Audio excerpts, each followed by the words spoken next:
stuff, and these things are becoming popular.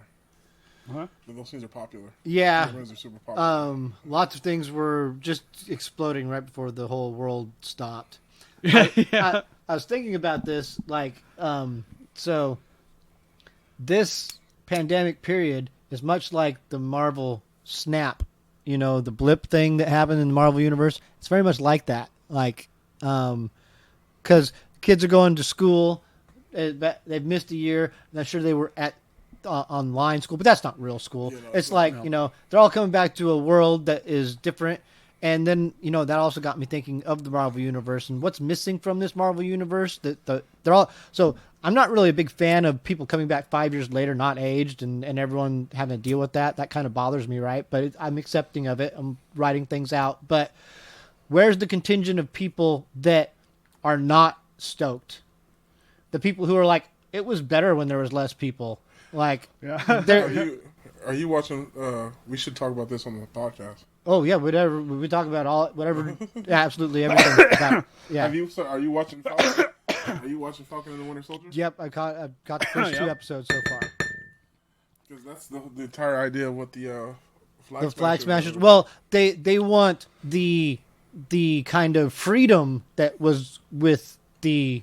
But I don't think they're trying to exterminate half the population. No, their whole theme was the world was better off with people were gone. Yeah. Yep. And that's really what got me thinking about it. Is that's what's missing? Is that some people would be more happy with half the people being gone, and would want to bring that, and that would be a far more realistic villain, if not more dark though.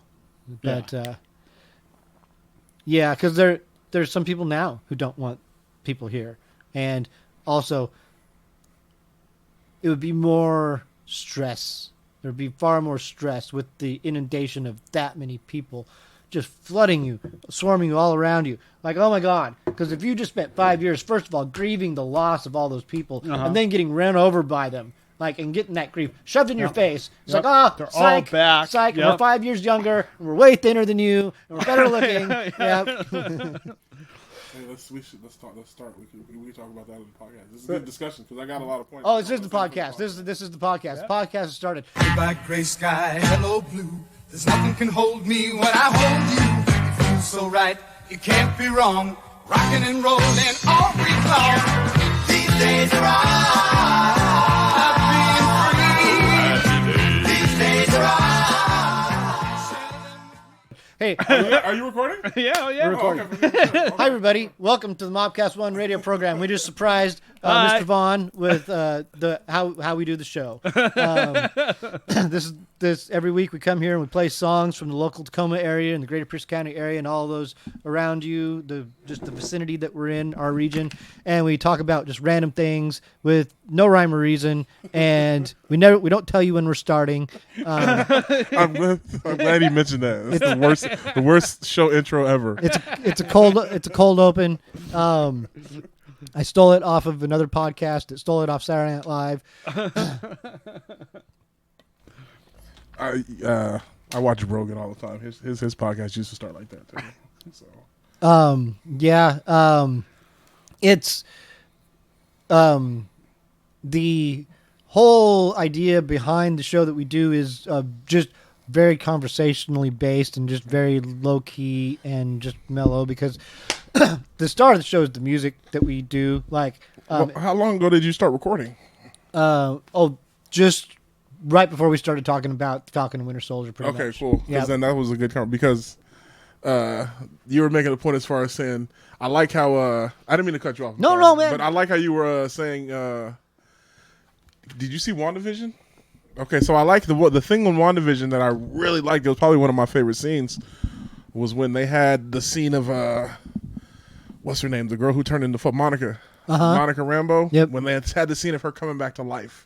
After she got blipped out and she came back to life, and it was fucking utter chaos. When she walks into the hallway of the hospital and you see people coming back and they're colliding with other people and they're like, we don't know what to do. People are coming back on the gurneys. That shit was a great scene. And that was the type of chaos. Because up until that point, the only time we had seen the blip, the people coming back was in Spider-Man Far From Home. That's right. Yep. And it was played for comedy. You know what I'm saying? It was played for comedy. They had the bit where the band came back on the basketball court and funny joke, yeah.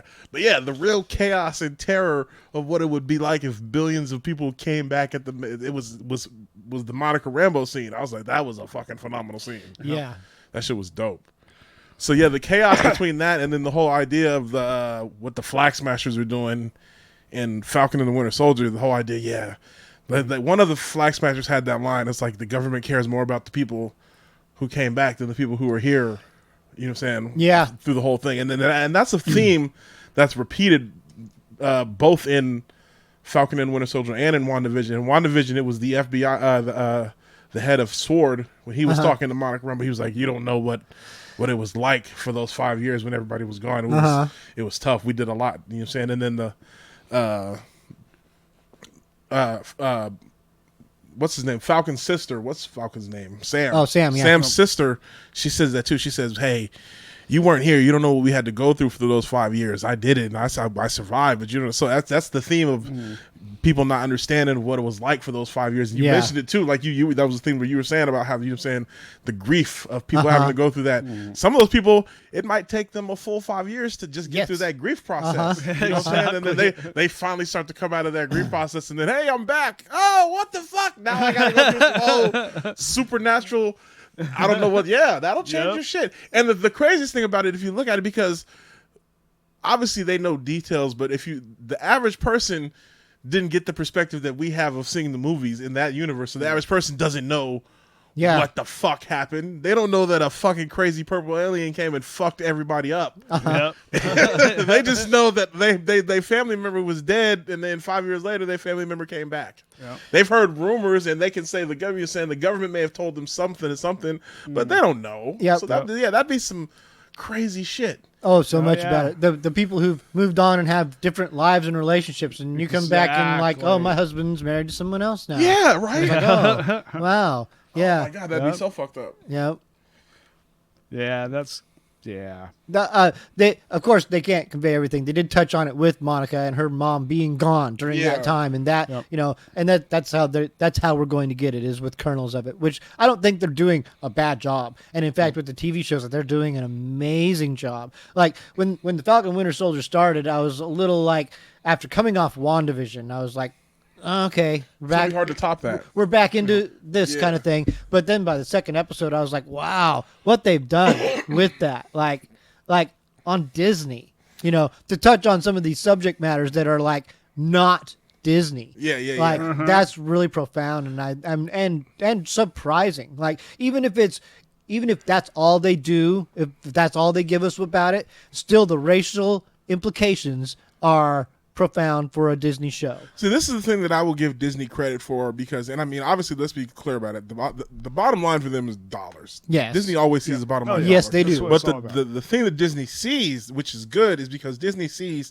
there is more money for them to make by being inclusive than trying to target. Exactly. Disney is being very deliberate with the decisions that they're making. Yes. Whether it be in Marvel, whether it be in Star Wars, or whether it be whatever, Pixar, whatever, they're very deliberate with it. A lot of people, you can see the uproar, a lot of people don't like it, but at the end of the day, they're still making billions. They've had their last couple of years have been their most successful years ever when it comes to their films and their television. So it took them a long time to get around to women, but at the same time, if we're just taking it for what it is and to where they did in 10 to 12 years what the comic industry took 70 years to get to. Basically. Yeah. So they've brought us all up to speed very quickly. They've taught us how to digest their content, and they've taught us, and they've brought us up to like, okay, this is where we're at with it too, and we're inclusive now. Yeah. And we're representing, and it'll diversify more. Now the thing that I hate, because you get that toxic fandom that is so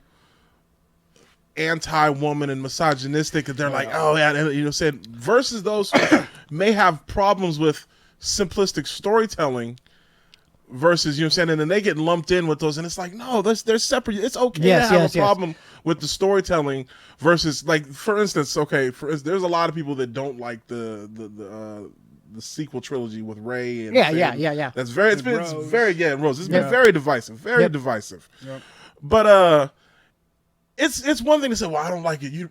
I don't like how they made Rey more powerful. Yada yada. Well, then you have a problem with women characters. That's something like that. That's a problem. That's the personal. Yep. But if you're like, I don't like the fact that you guys did such a piss poor job of telling the story that by the time you get to the third movie, you have to resurrect the Emperor to keep us interested because your story, it was ridiculous. Yes. But therein lies my problems. I actually think Rey as a character is a great character. I think her origins done properly should have been way better than they were. I was excited to see where's her origins, and then they just cut and pasted with, oh well, the Emperor was boning somebody and made a clone. What the fuck? If they honestly, if they just would have took the very, very basic framework that Lucas had in place, where Kylo and Rey were brother and sister, like, my God, like that alone would have been enough, and because Ben Solo would not have known his sister was a Padawan at this Jedi temple because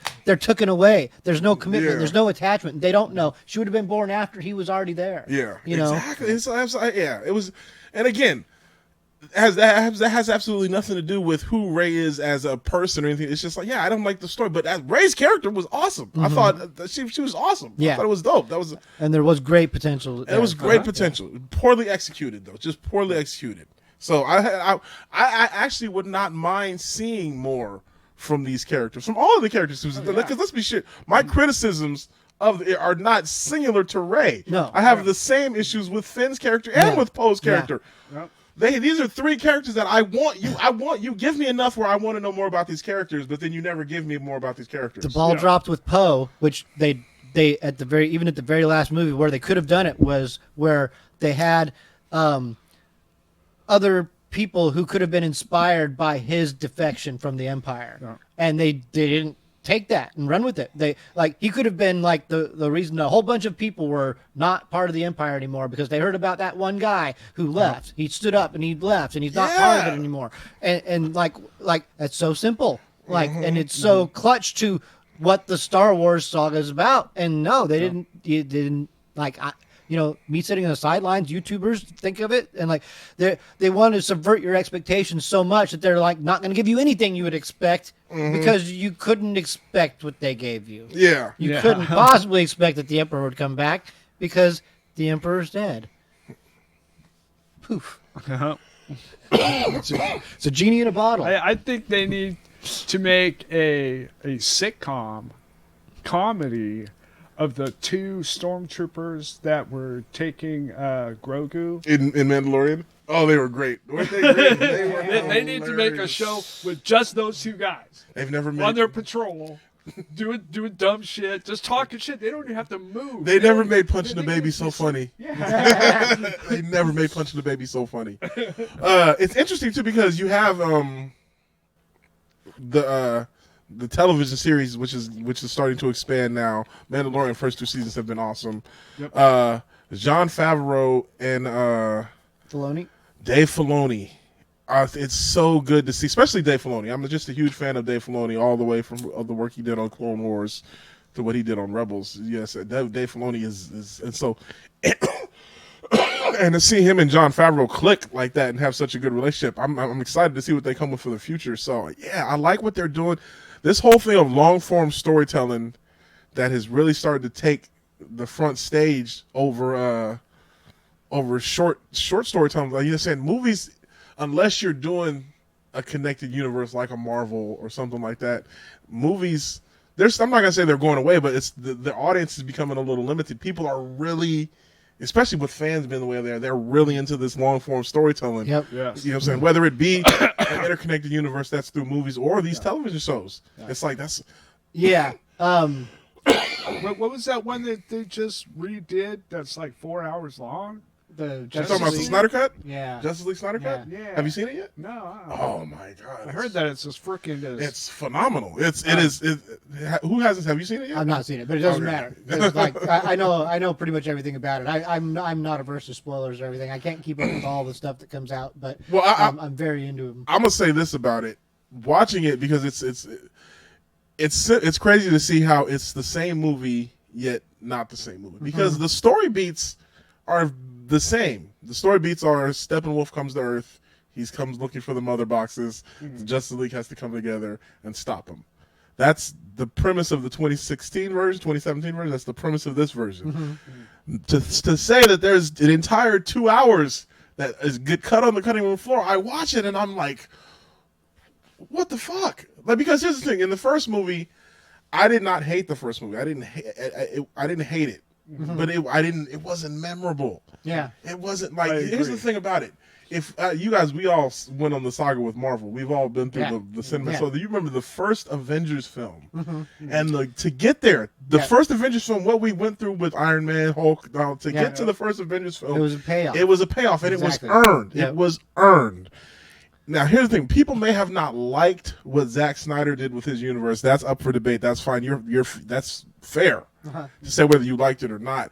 But he had given us a universe with continuity that had stakes that we were invested in. And to see what we got in 2017 that's not what Zack Snyder wanted. To see what he gives us in 2021, even though it's 4 hours, it's worth it. It feels like, and therefore we get that moment when the Justice League comes together.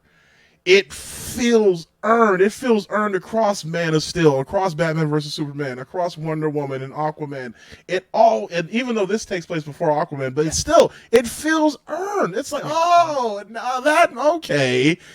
So it makes everything make more sense. Yeah. And I'm big on like so I don't mind movies for the sake of entertainment, but I do kind of like, part of what entertains me is substance, continuity, like depth in storytelling, like the nuance and the subtlety, all that stuff. And I'm not like a snob about it. I just want a little more, which is what, like, honestly, what Marvel gives you. Yeah, like, Marvel gives you literally just enough or more than you want or thought. Like sometimes there's thin spots. Like I can. But every time I'm seeing something that I'm like, it's a little thin, and oh fuck, look what they just did! Wow! And I'm not like someone who can just be easily sold on a stunt, on an action shot, but like they're giving me action and substance, and story, and like all the things. No, that's the thing about it. And again, I think it's a payoff of the investment that we put in, because you got to remember, you're not going to get the moments we get in Endgame with the Avengers Assemble, or the moments we get in Infinity War with Thor coming down on the battlefield in Wakanda. These are epic moments, but you're not going to get those without the investment of the 20 other films that come before it. The Avengers Assemble moment doesn't carry the weight if you don't understand that we've been waiting 3 Avengers films, 2 Captain America films for him to say that.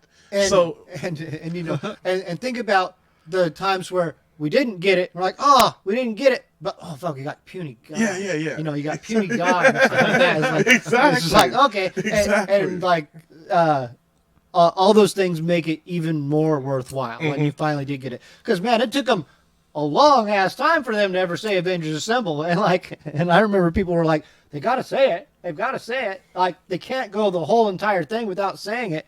And they finally did. We should play some songs. And then we'll come back and talk more about whatever we talk about. We can talk about this for the whole time. So.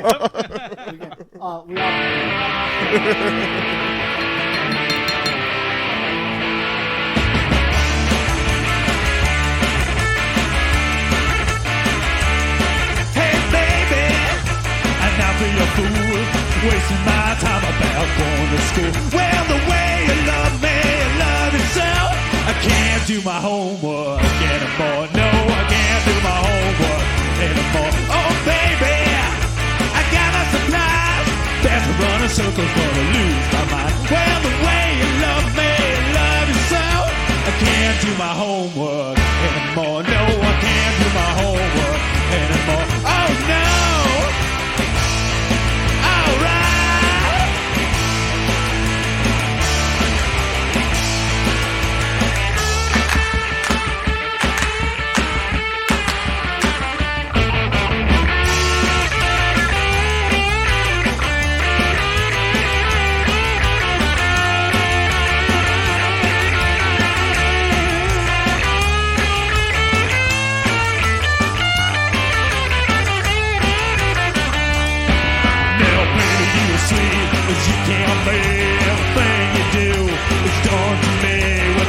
your lip or I touch your hand. Whenever you're doing it, I feel so grand. Oh, baby, what can I do? Run around in circles in love with you. Well, the way you love me, I love yourself. I can't do my homework anymore. No, I can't do my homework anymore. Well, I can't do my homework anymore. I can't do it, babe. I can't do it, babe.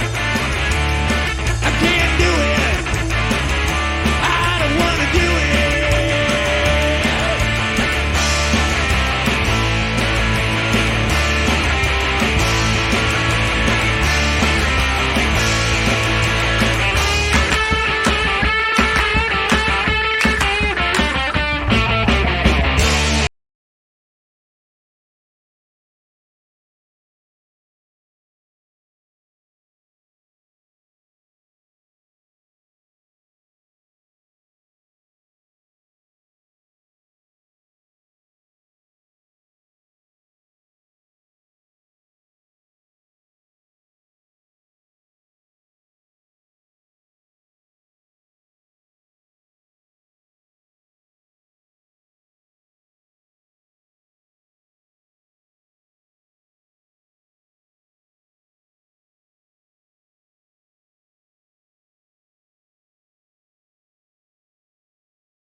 Get in the face of these lames to prove these niggas puss. I'm hater proof. My goons in your hood, they leave your neighbor shook. I'm like a tailored suit. These niggas off the rack. We like Marines in Iraq and we bringin' torture back. You know my flow is fact. I'll murk you with a shoulder tap. Or let the pigs eat them. I know you seen Snatch. That's how I'm down to move them, down to blow a pound or two. Astounding what the rounds will do is flagrant when I'm fouling you. I'm Rucker Park clowning dudes, but we ain't breaking ankles. I fathered half of you niggas. I deserve a thank you. The reason why you hateful, everything's designer label. I'm dining at finer tables, good silver, cherry maple. But stay hungry and grateful. That's how respect is earned. Plus the fact we jerk these niggas like they earthworms. You smell the spliff burn? That's called the tack Roma. Goons to put the Mac on them. Chicks lay on their back for them. Yeah, we looking good, but you ain't seen us at our best. And I know my niggas fly, but you ain't seen us at our best. And I know you think you lie, but you ain't seen us at our best. And I know you think you fly, but you ain't seen us at our best. I'm loving the limelight, living the fast life. Make sure my fam right. Niggas is too nice. Yeah, we looking good, but you ain't seen us at our best. And you think you doing it big, but you ain't seen us at our best. Look, it's Mr. Vine, deliver yet another flow. Know how to handle bullshit, Tom Thibodeau. Your flow's weak, metaphors is pitiful. Look, my rhymes is deep, bars create the visual. I'm legendary, skills ain't nothing mythical. Assault beats like this is fucking criminal. So send the feds for me, or put some bread on me. No matter how you niggas come, you leaving dead, homie. These niggas bred phony, they just ain't built right. Flow wetter than two blonde dykes on they prom night. Nigga, I'm Rory Nice. These niggas dodge dumb. I fire 44 bars and call it Magnum. Look, time and drag 'em. Bars to vote passion. Haters to stop laughing. Redder, go study fashion. And quit the rapping. You simply lack the skills. We getting Oprah money. These niggas Dr. Phil. Yeah, we looking good, but you ain't seen us at our best. And I know my niggas fly, but you ain't seen us at our best. And I know you think you lie, but you ain't seen us at our best. And I know you think you fly, but you ain't seen us at our best. I'm loving the limelight, living the fast life. Make sure my fam right. Niggas is too nice. Yeah, we looking good, but you ain't seen us at our best. And you think you doing it big, but you ain't seen us at our best. Yeah, you study hard, but you ain't ready for the test. Shotty in close quarters turn you to a bloody mess. Wishing you had a vest. That time it was long gone. Niggas that tried to bully, but forgot I'm the strong arm. You was king of the town. You pussies is long gone. Easy to spot a cow with pistol stains in his Sean John. Any kind of beef, we throwing this song on. Leave you cowards stuttering like foghorn leghorns. Since I was first born, music been in my soul. Writing been in my blood, flowing till I get old. Niggas they talking bold, but no action to back up. These who the fuck niggas got me back in the lack of. I think you about to have a run of some bad luck. Finish the Henny, now we throwing the jack up. My crew be waiting for you niggas to act up. Them sweatbox boys, bitch niggas get smacked up. Yeah, we looking good, but you ain't seen us at our best. And I know my niggas fly, but you ain't seen us at our best. And I know you think you lie, but you ain't seen us at our best. And I know you think you fly, but you ain't seen us at our best. I'm loving the limelight, living the fast life. Make sure my fam right. Niggas is too nice. Yeah, we looking good, but you ain't seen us at our best. And you think you doing it big, but you ain't seen us at our best.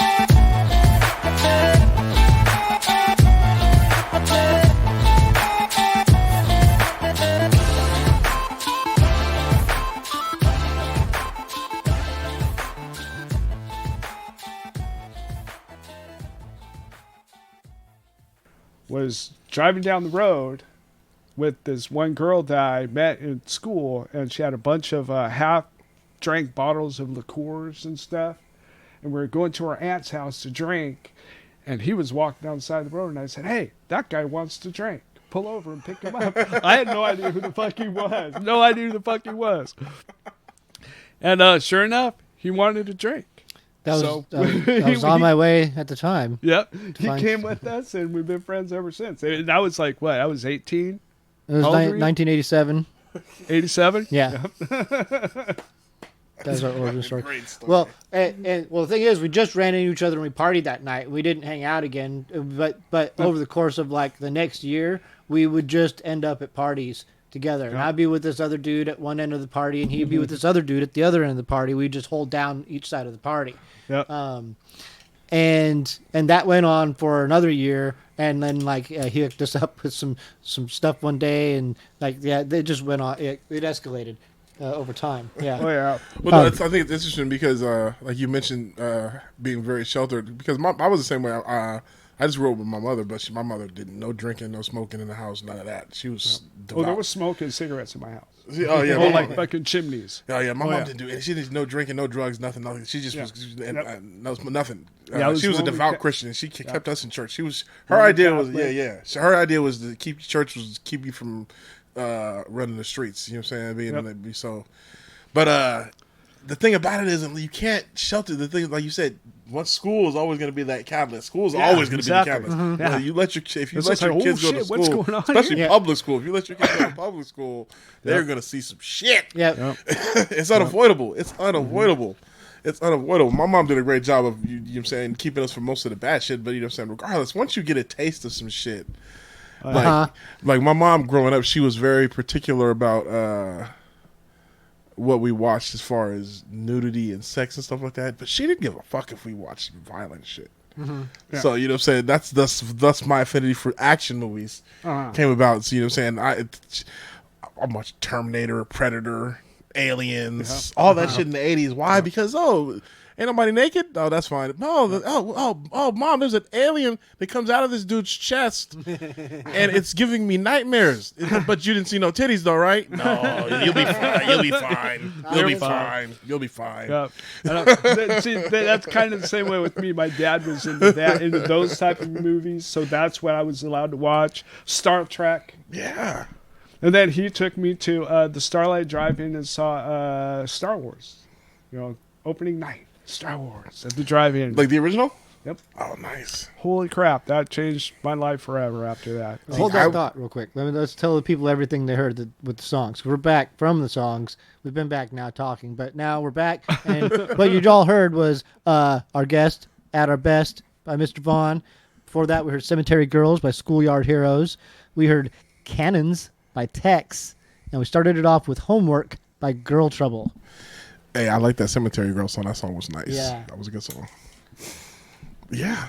All right, and so we were just talking about being somewhat sheltered in our youth. I actually was also. They had a little booze in the house, and they smoked cigarettes. I was not very interested in cigarettes, although I started to get interested in booze pretty early. And the cigarettes I didn't think I could get away with, but I just remember, first of all, the candy cigarettes and the orange soda that I pretended was scotch. Actually, every different kind of soda was a different thing, because Coke was, whiskey, and grape soda was like wine, and like that everyone had its own affectation.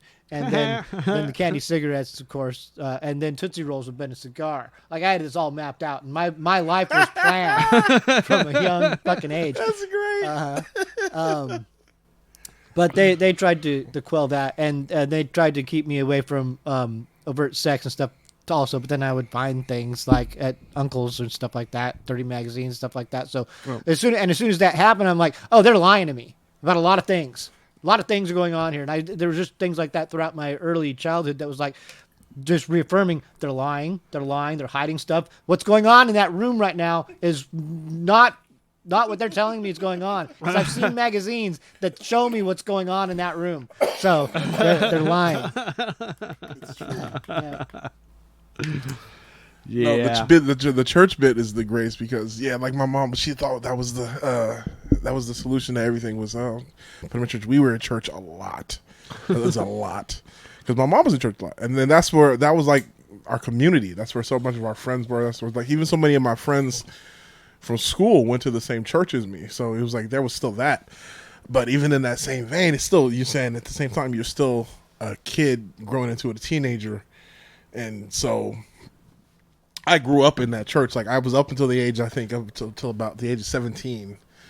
I was in that church 3 days a week at a minimum. You know what I'm saying? And with the same people every day. So we started, kids are gonna be kids. You're gonna fraternize. Yeah, you're gonna fraternize. You bet. So we start doing shit in the church that you're not supposed to do in the church. Church was not forced upon me and my family, or even like really tremendously encouraged. They were Christians. We were a Christian family, but only like I had some cousins who were going to church, and because my cousin went to church and met a girl. He actually met her through a church camp. He went to Camp Sispus or something, and he came back with stories of this girl that he met at camp. Boy, church camp. If you ain't got some church camp stories, let me tell you. So as soon as that story came back to me, like 10-year-old me was like, I want to go to church. I want to see what this church is all about. Like, I want to go. I need to go and see it. I went for a month of Sundays to see what church is all about. Because the first month I went, or the first week I went, they said, well, we got this contest that if you learn the names of all the books of the Bible and you can recite them, then you get a free Bible. I was like, oh, I can do that. I can memorize those things. And so I did over the course of a month's time, and I got my free Bible, and then I didn't go back again. But I hung out of that Bible for a long time. But let me ask you this. Do you still remember all the 66 books of the Bible? I can't remember them all, no. I can still remember. I've memorized all of them. I still remember them. The only reason, this is the musician in me. The only reason I do still remember them is because the way I memorized them is they were in a rhythmic tune. And so now... I just go to that rhythmic. Yeah, I go to that rhythmic tune, and I to this day I can recite all 66 books of the Bible, but it's going to be in a rhythmic tune. Yeah, that's a good mechanism. Yeah, have you ever thought of recording that and maybe pitching it to the church? Oh, I mean, maybe I have not. But now that you mention it, I might have. But I learned it in the church, so I'm pretty sure they already took the idea from somebody else. But I'm saying, hey, I might remix it, and slang it back to them. That's a good idea. Yeah, you put a beat behind anything, and suddenly it's much more educational. Exactly. Yeah. Exactly. And especially the youth of today, music kind of grabs their attention a little bit quicker than somebody, no music, just talking monotone and stuff. It seems like they just seemed to. I was listening to old time radio shows this week, just old like Buck Rogers and just different shit like that, and thinking, some of the stuff they did with the acting and the sound effects, that's cool. And they have podcasts that do stuff like this now, and there probably is podcasts like it, but you could very easily modernize stuff like this and put all kinds of techno and hip hop and stuff in the background of this stuff that makes it sudden. Like you could even take old stuff like that and modernize it with cool new sound effects and hip hop beats and stuff like the old stuff. Just remix old Buck Rogers shit, and suddenly, that's actually an idea. The way that they back in the day, I like the way that they used to do sound effects for radio was first of all ingenious. Yes. It was very ingenious. That's like, and then I think back, like you remember the stories about the what was it, the Orson G. Welles War of the Worlds radio broadcast? Love that story, dude. It's a great story. I like growing up. I hear that story. I was like, well, this motherfucker was crazy. Both the story and what happened. The story, the actual truth of this motherfucker scared everybody. Everybody was just shitting. Like it literally changed the rules of radio. It's like, oh, you got to tell people that you're lying to them now. You can't just pretend. You can't go on for hours and hours pretending. You got to take a break and say it's all pretend. Well, I think that the government took that away a while back. So. It might have, yeah. You're right about that. They at least eased up on it. Because that was in the 30s, 1930s when he did that. Yeah. Yeah, what I'm talking about it didn't even exist back then. One of the thoughts that I have in my high mind all of the time, like all the time I think this, is, what if somebody from the 1930s or somebody from the 1840s or whatever, if they could come today and see the world today and see what it's all about, it would blow their mind. It would blow their mind. I don't know why I always have that recurring thought, but I've always wanted to take somebody from the past and show them a modern movie. I'm like, look at this. It's gonna melt your brain. It would melt their brain. It would. But you know what? On that same kind of tune, a 10-year-old me would be hella fucking pissed off if I went to now and saw what I saw. Because 10-year-old me was expecting the Jetsons, flying cars, fucking all this shit. And what did we get?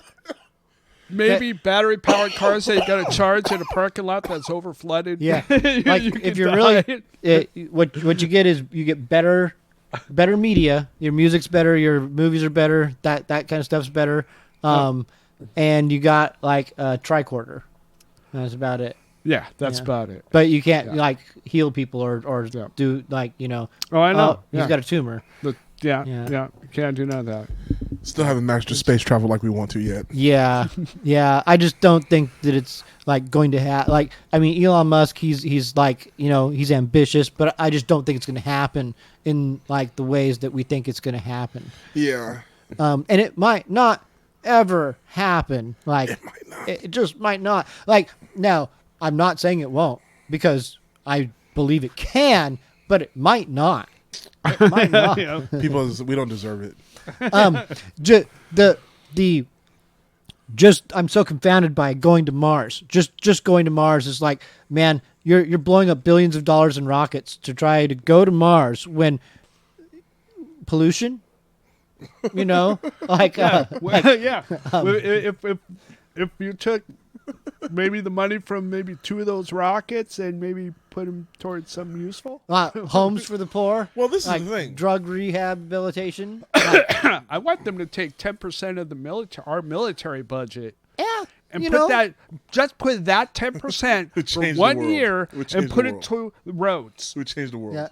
Like we look at what happened, with the after the economic collapse, the 1930 whatever crash, and the stock market crashed 29 whenever it happened, and then in the wake of that, everything was devastating. But out of that came the New Deal, where they put people to work building roads and all the stuff. The infrastructure was rebuilt, and everything was wonderful, and everyone had jobs, and the world became a better place. Until we hit 50s or whatever it was. But still, like we're due for something like that, a reinvestment in our infrastructure and in our people and in our education. And yes, what a place we would be if that happened. And you talk to just about any sensible person and they'll tell you when you get to that point, oh, that'll never happen. Well, why not? What, shouldn't you strive for it at least? Like, shouldn't that be the goal? That is definitely the goal. Yeah. It's just a matter of faith in humanity. I don't know.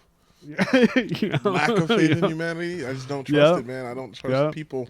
Yeah. I just do not. I want to.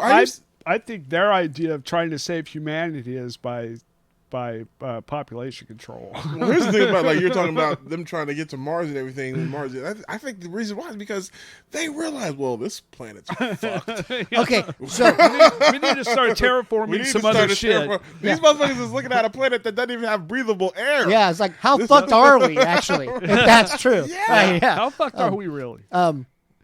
Yeah. But on that note, on the flip side of that coin is, like, if we can't fix here, you think you're going to make air there where there's not air? Like, fix this first.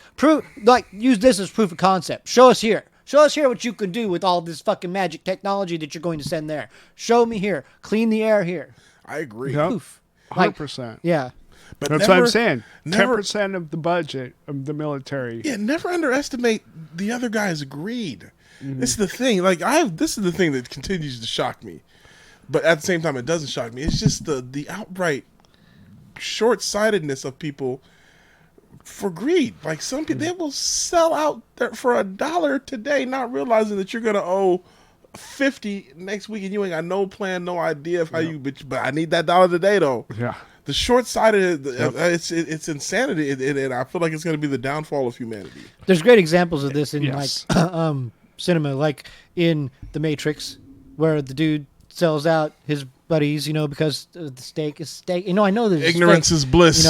But he's like, yeah. And then in They Live, at the end of They Live, where the chick shoots the dude who shoots Roddy Piper, after but as he's dying, he shoots and blows up the satellite nonetheless. But but that chick just sells him out, and that bum sells him out because they're like, that we get a taste of the good life, and then not what you always wanted. You wanted a taste of the good life. Well, now you got it. Now you can have a watch that'll make you disappear. Poof. But it's all lies because I don't know.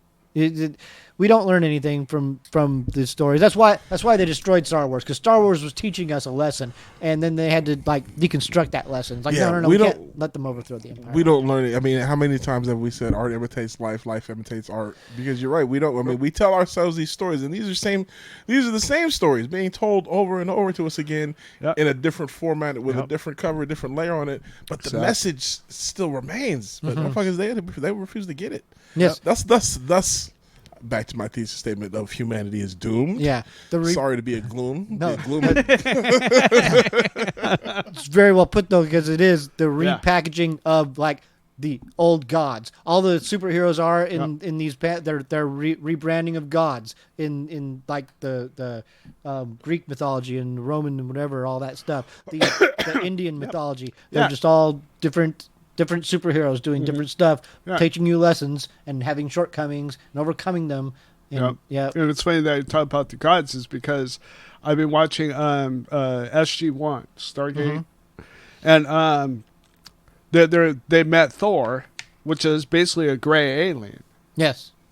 That he came to Earth and he didn't want them to freak out, so he gave them the image of this guy, this Viking guy, instead of who he really was and stuff. And which Thor is really just a gray, skinny little alien, called the Asgard. Yep. It's crazy because you think about the crossover of different stuff. Going back to just real quick to the Marvel Cinematic Universe in the first Thor movie when he's talking to Jane and they're discussing because she's trying to approach everything from a scientific perspective. Yep. And he's proposing things from magic. But then they have that conversation where they have science and magic is one and the same. You know what I'm saying? Magic is just science we don't understand yet. You know what I'm saying? Stuff like that. And I was like, I mean, that's a believable concept.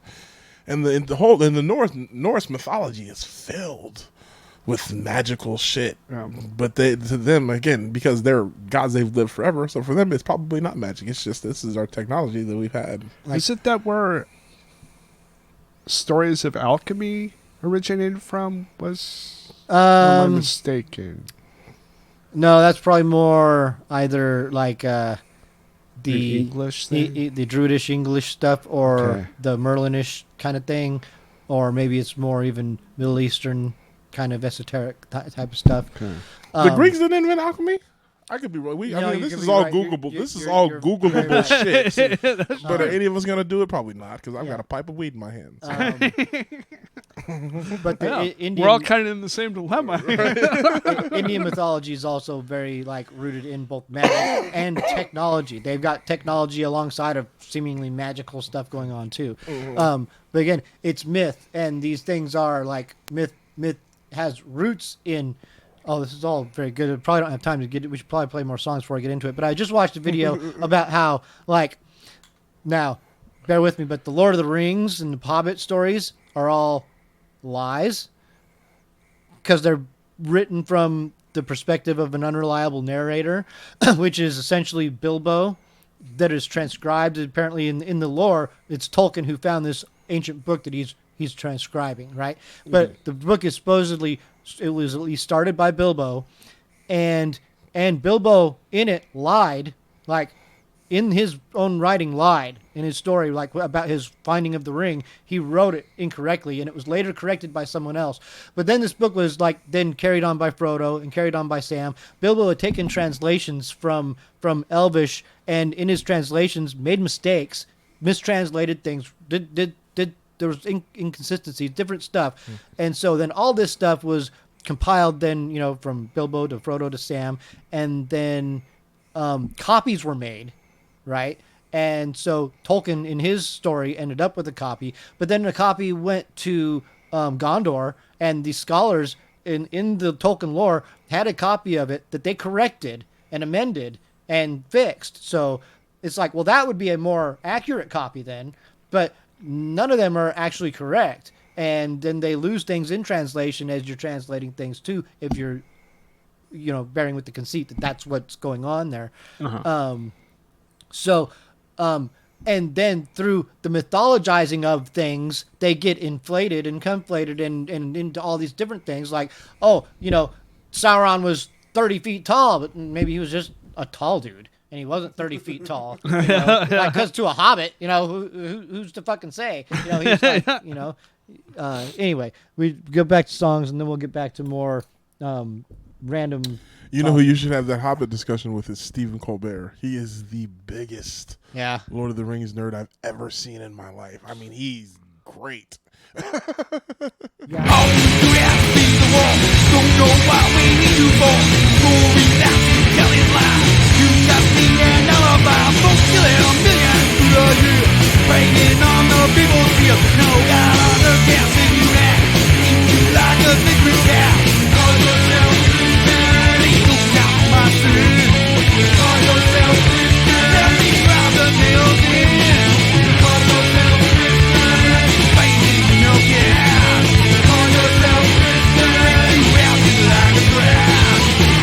What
1970, born soaking wet, covered with blood, and I cried on my mama's chest, cause I was helpless, cute and defenseless, innocent nigga, and now I'm just damn right senseless, cause I popped on some fools with a Glock, I took their block, now they can't stand that hilltop, and I ain't down with your thinking, pop, pop, pop, now I'm plugging niggas up without blinking, slow down, is what they say, I don't hear, so my mama gotta kneel down and pray for her little old son, cause a little bad motherfucker got a gun, and I make niggas run for their life, cause I'm blasted, leave out sad, cause it's a gang bang fashion. Hit up the set so many times my fingers hurt. I'm down, a motherfucker putting in much work for the hood that I'm from. I said a little dope and I got me a big ass gun. And now I rock with the humps and a solid off gauge in the motherfucking trunk. And now I creep through your hood smoking weed. Now I creep through your hood smoking weed. Now I creep through your hood smoking weed. Down goes the window, pow, a motherfucker blink. Now what have I done with the gun? I gotta ditch it. Hit the nails bridge and I pitch it over the edge so they never find it. And if I'm caught and cut short, then it was my time then. And I won't go crying. Mama, don't worry about me, cause I'm down for dying. In the world getting worse every day. Now I don't give a fuck about nothing, okay? I bust on them fools. I sell me some dope. I drink OE with the weed I smoke. I fuck with your bitch and hang with the homies and kill a nigga dead cause he owe me. I bust on them fools, I sell me some dope. I drink OE with the weed I smoke. I fuck with your bitch and hang with the homies and kill a nigga dead cause he don't know me. Yeah, niggas always try, man. Niggas can just step off, man. No love with the CN, man. Straight down for blasting them fools, man. Niggas always trippin', man. Nigga wanna hop with me? I hop with him. Cause it's the CN, nigga, that's all it's never gonna be. Boom, boom, boom, man. What are you gonna do? Fuck up, man, I'ma smoke your ass. Now your party will never be safe, cause I come 15 deep as I smoke up an eighth of the bomb weed. 40 ounce dripping from my lip, now I'm looking for a fine ass bitch, but since there's none, I get cranky. Niggas all crowded in the room and it's stanky. Then someone had to swing, talk about fuck hilltop. Oh shit, I forgot to bring my 4-5 to the crib. Aw damn, look what a punk fool did. A couple white boys from the south side claiming they set. No sweat, let's take it outside. Fools didn't know I was deep with my team. Slipping, now they got mobbed on the scene. But no one got shot cause there's too many people at the site. So I catch them on a Tuesday night. Slinging his dope at the big spot. Drive by slow as a motherfucking slug. And I plug his ass up when I blast up and hit the freeway. Fucking with the mafia fool and his DJ. And that's real on the hood. Niggas always up to no good like I should. Hey, Hobbs, you need to get a job, man. Settle down, raise your son, man. You ain't with that, man. Back again on the street and I'm beat about some hoes. Bitch, what's wrong with your clothes? Pull down your skirt, you're making me horny. Hope said come to my house at 3 in the morning. And just like a dick I showed up, lights went out and a nigga said hold up. Seen an MC on D parked up the street and them is them fools with beat. But I didn't think like an OG, so I grabbed my strap and I said them fools don't know me. Then I walked and I knocked on the front door. What's up, baby? Bitch look crazy. Then she said she was down. Forgot about the niggas from the other side of town. And started stroking the guts and slapping the butt. Cold steel pressed on my dome. What the fuck? Slapped his hand. I made a dash for my strap. Pow, pow. Got shot in the back. Then I rode to the floor and I busted. Then I passed out. Shooting up the whole house like the last scout. And I didn't die. And now I'm handicapped. No more gang banging black. And now I feel bad. Cause those who didn't know me, I wish they had.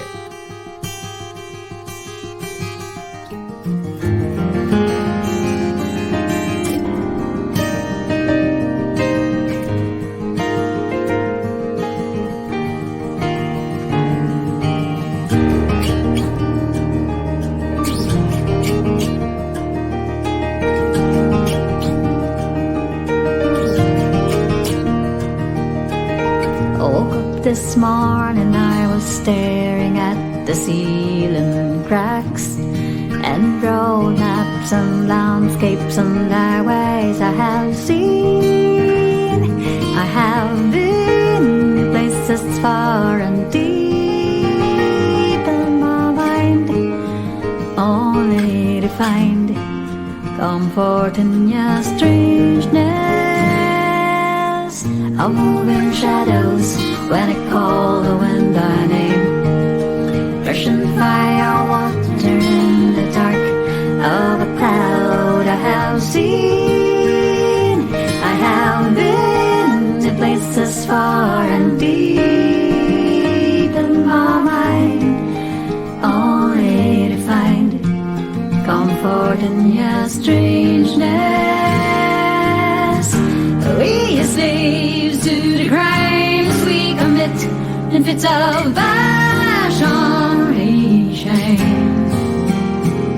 You're nothing, you're nothing, you're nothing, you're nothing but a dust on your feet, dying to be born again. Singing at their water fire, singing earth, singing here. I have seen, I have been to places far and deep in my mind, only to find comfort in your strangeness. I have seen, I have been to places far and deep in my mind, only to find comfort in your strangeness.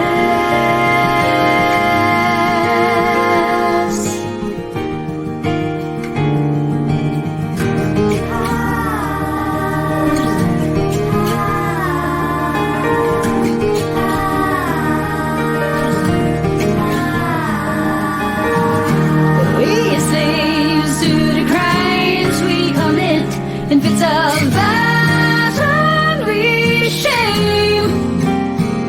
We are nothing, we are nothing, we are nothing, we are nothing but the dust on your feet, dying to be born again. Singing at the water fire, singing earth, singing here. I have seen, I have been to places far and deep in my mind, only to find comfort in your strangeness. I have seen, I have been to places far and deep in my mind, only to find comfort in your strangeness.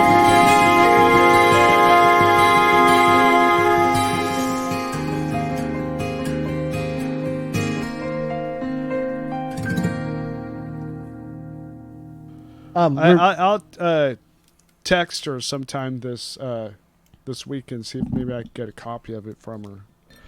We're back from songs, by the way. We heard Comfort in Your Strangeness by Cynthia Alexander. We heard You Don't Know Me. That was the DPC or the DCP organization with Wojak there. A Hymn Shout out King Wojak. to Non-Being, that's right, by Diesel Harp. And Christian by 13 Scars.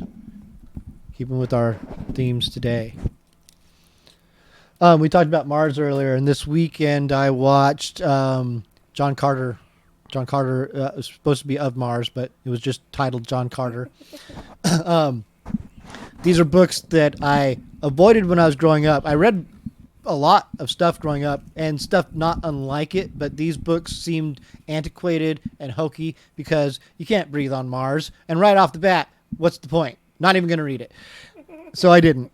Now, looking back, I probably would have enjoyed the books because the movie was pretty good. Like, I was surprised how good the movie was. I actually had seen a little video of someone talking about how good the movie was, and they're like, they also were surprised because it didn't do well. But it didn't do well for a lot of reasons, and none of them had anything to do with the actual quality of the movie. It was a lot of fun and pretty exciting for just, off-the-wall fiction stuff. There's some silliness to it, of course, because you can't breathe on Mars, and the notion of that is silly. But they framed it in a way that's like, okay, I can buy this. I'll buy it for the sake of your story. And I sat through it, and yeah, I thought it was great. Life on Mars for us would not be that great. Yeah, John Carter is an interesting story in filmmaking and the. I don't know what to say about as far as the wrong, because like you said, that movie, to say it didn't do well is being polite. That movie bombed. I think it's the worst of all time, right? Disney's. I mean, it's up there. Disney's still licking their wounds from that movie. Yeah. They had hopes. I mean, I think they dumped like $200 million into that movie, man. Yep. They had hopes. They wanted it. They were going to try to turn it into a franchise and all. It was, and it could have been. It had cutting edge special effects and all. Yeah, that was. I mean, and you're like you said, it's not a terrible movie. It's a good movie. Yeah, it's a good movie. It's just they completely dropped the ball with the marketing. I don't know what it was. You've seen it happen so many times. It's amazing how something that small or something like that can affect a movie like that. I at times think they need things to tank, and they need losses, right? That's how they learn. I mean, just financial losses to offset, like for tax purposes or something, maybe. I don't know if they need losses like that though. Yeah. But I think they lost hundreds of millions of dollars on that movie. They lost a couple $100 million on that movie. Yeah, and they don't they make billions off of things too, but they've also invested billions. So when you weigh like Star Wars, billions spent versus billions earned, they've not broke even yet with Star Wars. I don't think they have. I mean, maybe with merch. Merch. That's what I'm saying. You take it to merch. I'm pretty sure they've won. But if you look at because they spent $4 billion. They bought it for $4 billion, right? It was $4 billion. Yeah. And then they started. The new movies came out. The first one was Force Awakens, and that was well over $1 billion. Yeah.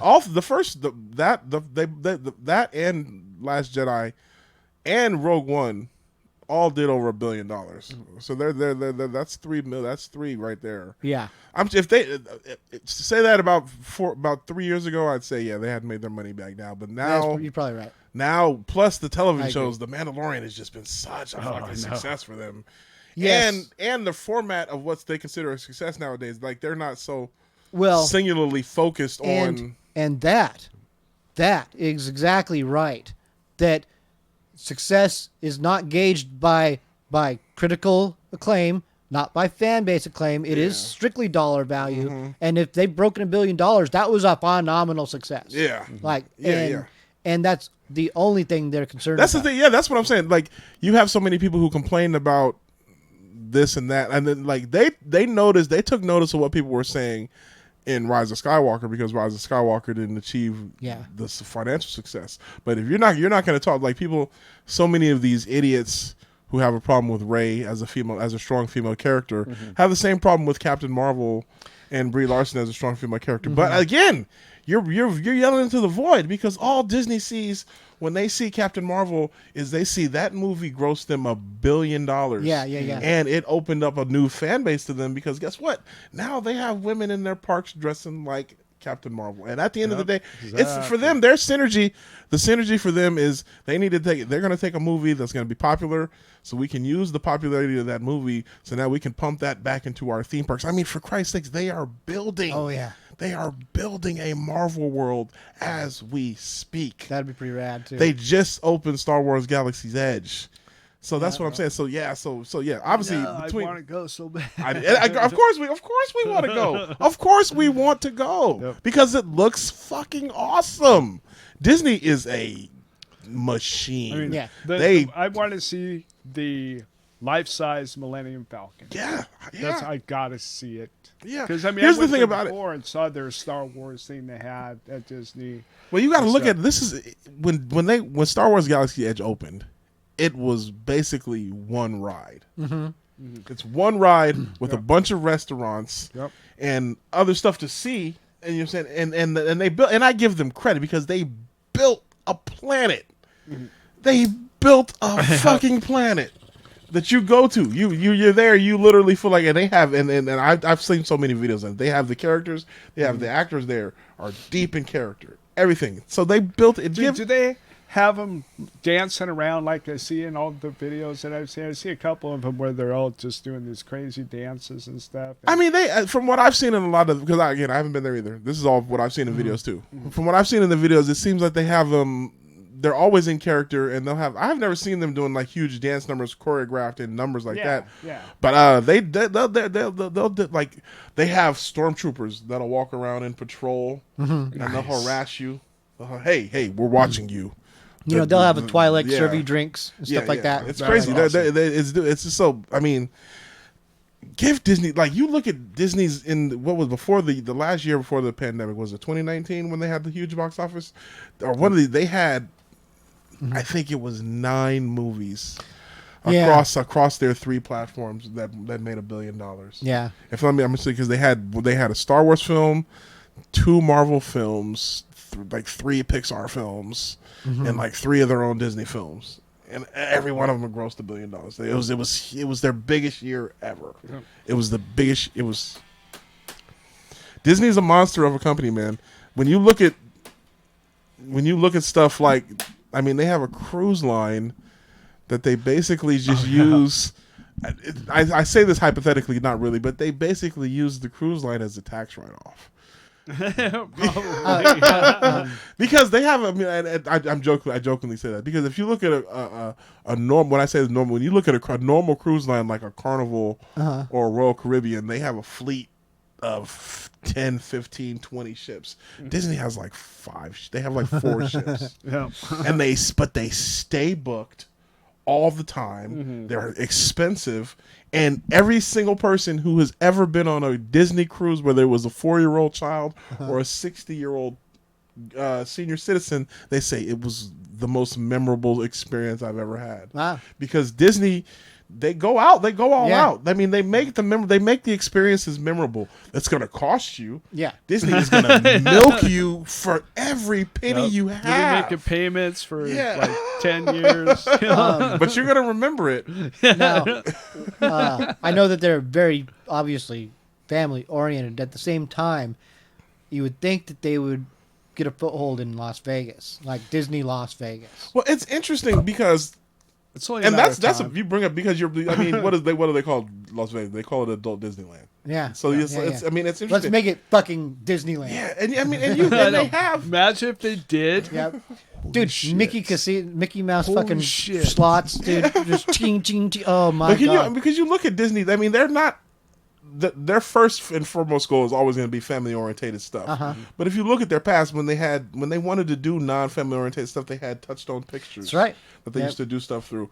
And then when they acquired their acquisition of Fox, the Fox merger brought that same problem because they acquired so many R-rated properties. You're saying stuff like the Alien that's just franchise. sitting around now. Yeah. That's just saying stuff like the Alien franchise, Predator, stuff like that. All these great things that are profitable. But for them, you can't throw that on Disney Plus. You know what I'm saying? So for a while they were using stuff like Hulu, and but it's gonna be very interesting to see because Kevin Feige has already confirmed that they're gonna do the next Deadpool is gonna be R-rated, but they're still thinking about bringing him into the MCU. So well, like they've got like those Deadpool movies are on like Hulu right now, which is Disney adjacent. Yeah, and that's what I'm saying. Hulu, Disney owns Hulu, so that for now they can use Hulu as their dumping ground for their more adult-orientated stuff. Listen, like, there's Indiana Jones is not on Disney Plus right now. Because Indiana Jones is not a PG-rated movie, despite what, as us 80s children grew up watching it, being scarred for life at the horrible shit that we're seeing. In this PG-rated film. Killing Nazis, I guess. You're right. But it's a good message for today. Like, the ants. Oh, fuck. Oh, that one, oh, man. Well, when I was young, we lived in Texas. And me and my brother were playing out in the backyard. I mean, I must have been like maybe 3 or 4 or something like that. There was this pile of leaves in the back, and my brother went sliding into one of the pile of leaves, and I was right behind him, and there was an army ant nest under the pile of leaves that he just slid right into. So he starts screaming, and I'm running over to him trying to figure out what's going on, and they got all over me. My mom's grabbed both of us, brought us into the house, put us in the sink, started scrubbing the ants off and stuff. My goodness. So the ants kind of freak me out. That's nightmare fuel. I hate, let's be clear. Nothing makes my skin crawl more than thousands of bugs altogether. Exactly. It's the worst. I can't deal with it. Every time we go to like the zoo or something and there's like the cockroach exhibit and there's always like, heck no. Hey, a movie that I a series I just started watching I thought was pretty cool too. Debris. You told us about this last week. Yes. I haven't got a chance to start that yet. I've seen it advertised, but I haven't got a chance to watch it yet. Pretty cool. I haven't got a chance to watch it yet. Basically, a spaceship is sighted by scientists out in space coming towards Earth, and this is like they have like 10 years to prepare for it or something like that because they could see it with the Hubble or some shit like that. So they see this coming towards Earth, and they can see shapes of it, and they can tell that it's obviously something. It's not just random space junk. It's actually a ship. And as pieces are coming down, they're having crazy effects on stuff. You know, making shit disappear, making portals open, weird stuff, and it's pretty twisted. I mean, it's thought provoking. This is because there's some stuff in there that you're just like going, whoa, and they're making connections to real time stuff. This is on NBC, right? It's NBC. It's one of the network shows. Well, I've been watching it on what is it, Comcast? Peacock? No, it's like somehow I'm watching it free off of our cable. Somehow they have I don't know, those pay-per-view channels. Oh, okay, yeah. And it gives you a few freebies. Yeah. And that's one of the freebies. And I think it's also on, and maybe on, I don't know if it's on Hulu or on Tubi. Oh, okay. One of those. I love the. I'm pretty sure it's a network show because I remember seeing the commercials for it on network television. But it's pretty cool. I've seen it. Yeah, it looks like a good premise. Yeah. Here's my only thing when it comes to network television, and I guess call me a television snob for this. So many times, network television shows like the NBS, the CBS, the ABCs, and the Fox, they'll have a great concept, but because it's network television and they have so many ad standards and community that they don't take the chances that they need to take with a show, with a good concept show, to take it to where it needs to be a good show. And it's a difference between having a good concept for a show and having a good show. Yes. I think the last network television show that I was actually watching was Lost.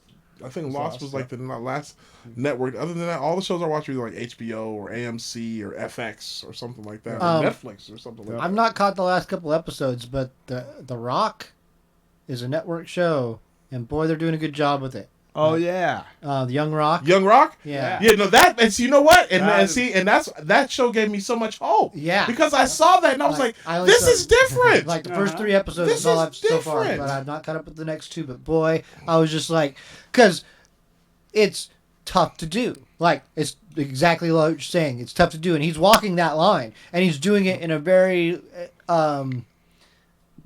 he's just doing it in a very adult way, a very mature way. He's addressing these things of things that he did in his youth, and cringy, awkward, uncomfortable life situations that, like, this is just how it was. Yeah. There you go. You know what show kind of did the same premise, wasn't as popular because he's not as popular, was Everybody Hates Chris. Yeah. Did you guys ever see that show? A little bit. Yeah, that was the same show. It was basically about Chris Rock as a kid. Yep. And it was basically, but it was, but I haven't got a chance to watch Young Rock yet. I'm looking forward to getting into it, but I haven't got a chance. I was surprised because I was never really into wrestling. I watched a little bit of it, and I was very familiar with all the characters of it because that was at the time that I actually watched it, was when, you know, the all those King Kong Bundy and all them and stuff. And when I watched it, and then I saw them all at the dinner table all together hanging out, drinking and stuff, and I was like going, wait a second. And then it all started making sense. It all started, oh, fuck. You know, they were all friends. Yep. They were all in a band together. Yeah, they were all just hanging out and making a show. They were all actors on a television screen. Shouts out to Nate Jackson, Tacoma comedian, who plays Junkyard Dog on that show. Oh, is that right? Wow. That's fantastic. Wow. Good job. But I don't even know that. He's great. He's a good junkyard dog, man. Yeah, man, I grew up on wrestling, man. And it's still to this day a guilty pleasure of mine. I have because I'm not fanatical about it like I am some of the other stuff, but I still go back to it every once in a while. I have 5 months worth of Raws and SmackDowns on my mother's DVR that I'll just go back to randomly, and I watch them in order, so I keep up with the storyline. I'm not up to speed and up to date, but she records it, so I'm never gonna be. I can always go out and watch them because they're always there. So yeah, I mean, it's the insanity and the ridiculousness has always been what's attracted me to the WWE. Of course, you don't take it seriously. You can't take it seriously. You invest in the ridiculousness. Yeah. I love the more ridiculous the character, especially now as an adult. The more ridiculous the character, I'm probably going to be drawn to it because I love lean into the fact that we understand the joke. We're all in on the joke with wrestling. Yeah. So lean into that, and I'm going to enjoy it. The ridiculousness of it, and I actually do have great respect for some of the athletic things that they can do in the ring. Too. That's actually if you get a really good wrestler who knows what he's doing, it can be really fun to watch. You get two good wrestlers. There have been many times where I've been watching something knowing this is the most staged and knowing the outcome and all that. I'm like, you know what? This is a very entertaining match. There's something about. I mean, sometimes they're choreographed so well. Yeah, absolutely. That it's a dance in a way. It is. I mean, So we've seen boxing all of our lives. It's just been something that's been there whether we watched it or not. But we understand boxing, and we can get invested in boxing very easily just by it's two guys punching each other. One's going to win, one's going to lose. Mm-hmm. Wrestling is the exact same thing, basically. And so that transition's immediately there. You've already got the boxing there to transition you into it. So you already know they're in a ring, they're fighting. It's two guys, and one hates the other one really bad, Yeah. But the whatever it is about it, the spectacle, the mechanism, the thing is so magical. And I know because I've been involved in it casually. Because we had a wrestling part. There was a fabulous truffle. It's a great name. In the very late 90s, there was a party group of people who put on wrestling parties. They would and it evolved over a couple of years to where we had rings that were built, and we would have these big parties that attracted way too many people. So many people we had to stop doing the parties. It was out of control. And this was Tacoma Championship Wrestling, and it was just some 20, 30-something-year-old dudes being really dumb, backyard wrestling, doing stuff that teenagers were doing at the time. But we were taking it a little more seriously than that. But at the same time, adding alcohol. We were not at all professional. But even with 100, 200, 300 people present, they became instantly invested. The bloodlust, the thirst for violence, the passion behind, you can't stop. No, you can't do that. You can't do that to him. Fuck you. It just, you instantly, and it was amazing to see. It was amazing, because at just that level, the backyard level, the underground level, like if you're, be coming up from clubs and being as you've grown up in music, and when you started getting crowds in front of you for the first time, that feeling, and then and how that translates to any entertainment, and how it's amazing. Yeah. So to be able to, but it's the thing itself that does it. We're not doing it; just that thing's doing it. Well, that whole, like you said, the idea of two men fighting. You're saying the gladiators. That goes back to that's instinctual in us. That's always going to be. Mm-hmm. You know what I'm saying? Whether it's two guys fighting at a parking lot, so that's always going to draw attention. Yeah. And then you add to that extra layer of we're establishing. This is the heel. This is the face. Uh-huh. So then they're always going to be drawn. That's a story as old as mankind. So you got to love that. Yeah, I went to a WrestleMania. That's how when WrestleMania came up here at Safeco Field, it was early 2000s, 2004, whatever that was. I remember I had been on spring break. I had been down in Daytona Beach for a week on spring break, and the end of my spring break was I came back that Saturday, and the very next day was WrestleMania at Safeco Field. So that was like the culmination of my spring break, and that was actually at the time like the culmination of my my love of wrestling, because up until that point I had been a wrestling fan fanatical. You know what I'm saying? I had gone to when they would come to the Tacoma Dome for just the house shows. Back in the early 80s, in the late 80s, early 90s, I would go to those, and then when they would start doing the live Raws, I would go to the live Raws, and then they finally did a pay-per-view. I was like, oh, I didn't get to go to the pay-per-view, but you guys are going to do a WrestleMania? You're not only are you doing not a regular pay-per-view, the ultimate pay-per-view, the spectacle of all spectacles at Safety. Yeah, so I went. It didn't disappoint, but it felt like that was after that. It was like, okay. Well, I've done this now. It's kind of got all the downhill from there. So, but and then again, like I said, I'm still a fan to this day, and I've never been to another event since then. Yeah. And the nostalgia in me would like to see a new one if nowadays. But for a minute as a kid growing up, that was it. And then to go to that WrestleMania, it was like, this is. And to end it on such a phenomenal week after spending a week in Florida, Daytona Beach. I was like, ooh, boy. Spring break. That There you go. That would have been fun. It was a great Doesn't get much better than that. Great moment of my life. One of my high points of my life. Even at that point, I hadn't done much traveling. Yeah. So up until then and then like this last year, I got a lot of traveling done this last year. So it's fun. Went out of the country for the first time this year, and that was great. Is that right? Yeah. There you go. Yeah, we went over. I spent about a week, 5 days, 5 nights, 6 days in the Dominican Republic. And, Nice. Wow. Went to Punta Cana. Spent a week on the beach for my birthday. Sweet. So that was Nice. beautiful. I've not had any too serious excursions out of the country. Just Mexico, like once. I went out of the country once. Yeah. I lost my ID. Almost didn't make back cross. Where you was in Mexico? Yeah. Ended up in the LA riot the very next day. Oh wow! Yeah, it was all. Nice. And I went down there to celebrate, quit smoking cigarettes. Ended up starting smoking again. Oh yeah, it was all. Stress will do that to you. Yeah. We were on the freeway, me and my buddy, because my buddy was getting out of the military and he was in Coronado Bay. We were down there. Oh, San Diego. Yeah, getting all this stuff. And then we went to Tijuana that night, and then the very next day we were coming back up. We were in a rider truck, towing his truck, his convertible truck that I fell asleep on the way down there. I got a 3rd-degree sunburn on my chest. So yeah, which was the whole story, because when we went to Mexico, everybody was kind of laughing at me because I was the whitest kid there with the most burnt chest ever. My legs were white. My legs were totally white.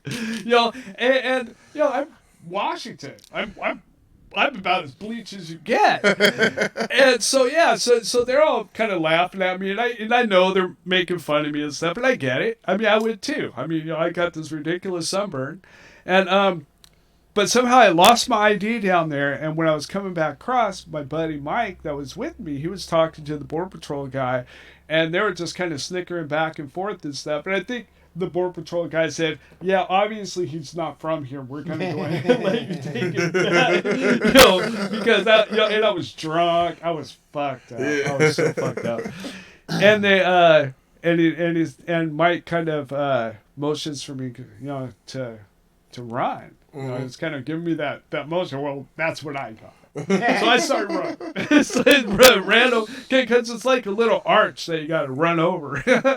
And I fell a couple times going over that. And when I was coming down the other side, there was like 3 guards down there, and they're all just had these super huge smiles on their faces. So I know that the other guy, they called ahead or something to let me know, we got something really funny coming towards you. And so I'm falling all over the place and shit, and I get down there, and I want to explain to them, oh yeah, I lost my ID. I mean, it's obvious, I'm not from there. You can't leave me here and stuff. And, oh yeah, it was just That's great. How old were you at the time? I was like 20. Wow, how old was I? 91. That was 91, right? Yeah, so I was like... No. Was it? No, 93. 4. 93. That was like just turned 21. Oh, so you was super young. No, because I turned 21 in 92. Well, 88, I was 18. 19... You're 2 years older than me. Yeah, anyways, I was old enough to drink. 20 years, yeah. I was old enough to drink. But anyways, so we're coming back, and all of a sudden, everybody on the freeway stops. Everybody. The whole freeway comes to a parking lot stop, which ended up being 18 hours. 18 hours. Actually, because we stopped. Chris, we got to go to songs.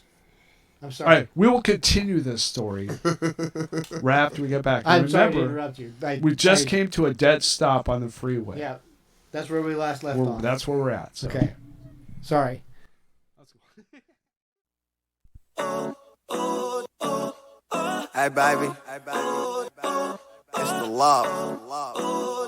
It's gonna be you. more than you can handle. She's mine, I gotta say it's so fine. I ain't gonna play my type with so much flavor. I like the way we make up, too good to be true. This is for you. She's too good to be true. This is for you. She's mine, I gotta say it's so fine. I ain't gon' play my type with so much flavor. I like the way we make up, too good to be true. This is for you. She's too good to be true. This is for you. Too good to be true, let me tell you about you. Make you do what it do when I get around you. Got me set in the mood like blunts and candles. I'm in love with the view, this shit came out the blue. And I don't know what to do when I get around you. I'll be stuck and confused on the way I found you. How you look, how you do, and how that thing about you. Off to smell your perfume, be like come to the room. That's why you fuck with a girl, and I fuck with a woman like you. I see what they don't, there's more to you than looking just cute. Mine like India Ari, and I'm known as the truth. That's why diamonds in the rough are like my favorite jewels. Plus money's not a thing, cause we both making moves. Felt like Martin Luther King to make Coretta at school. Finally living my dreams, cause I've been dreaming with you. You're who this dedication to. Thanks for being my muse. For you, I would do anything. I would do anything. Your presence is all that I need. Amazing and incredible lady, you're my queen. Take my love, baby, we'll be perfectly lovers.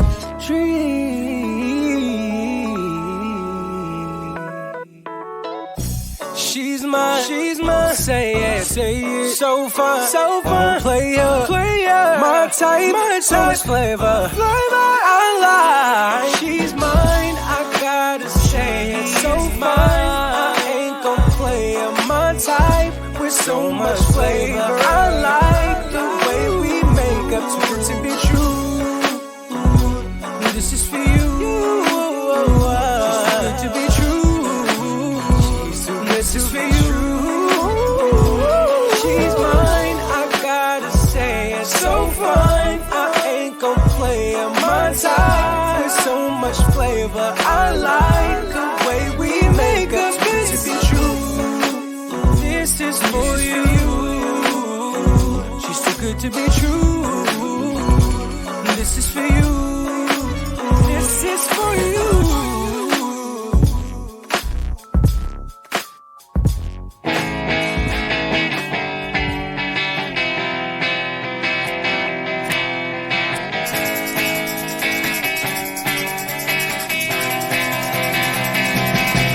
I'm a first class gift. Can I come inside and drink, please? A special drink, a concoction, a well drink, I think. Pretty please. While a city of kids, you retro jungle backbeats plays in the background. And people I don't know seem to grow in abundance, and I only talk to them if the host is nearby.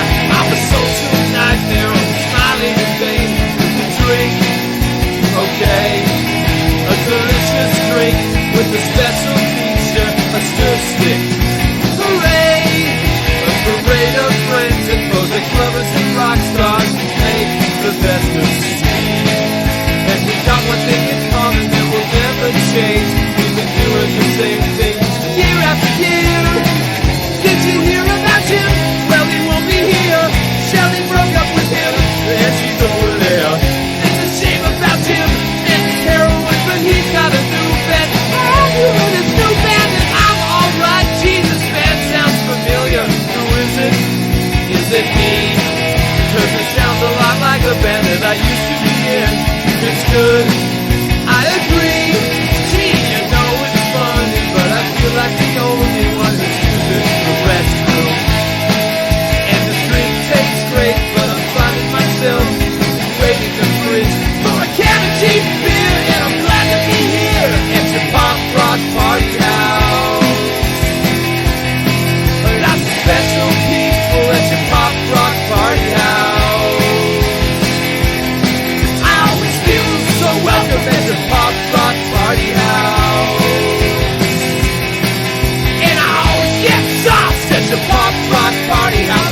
Ashley, and because I can't walk that far when we go down there, so so it's easier for me to get pretty shit faced because when Ashley will push.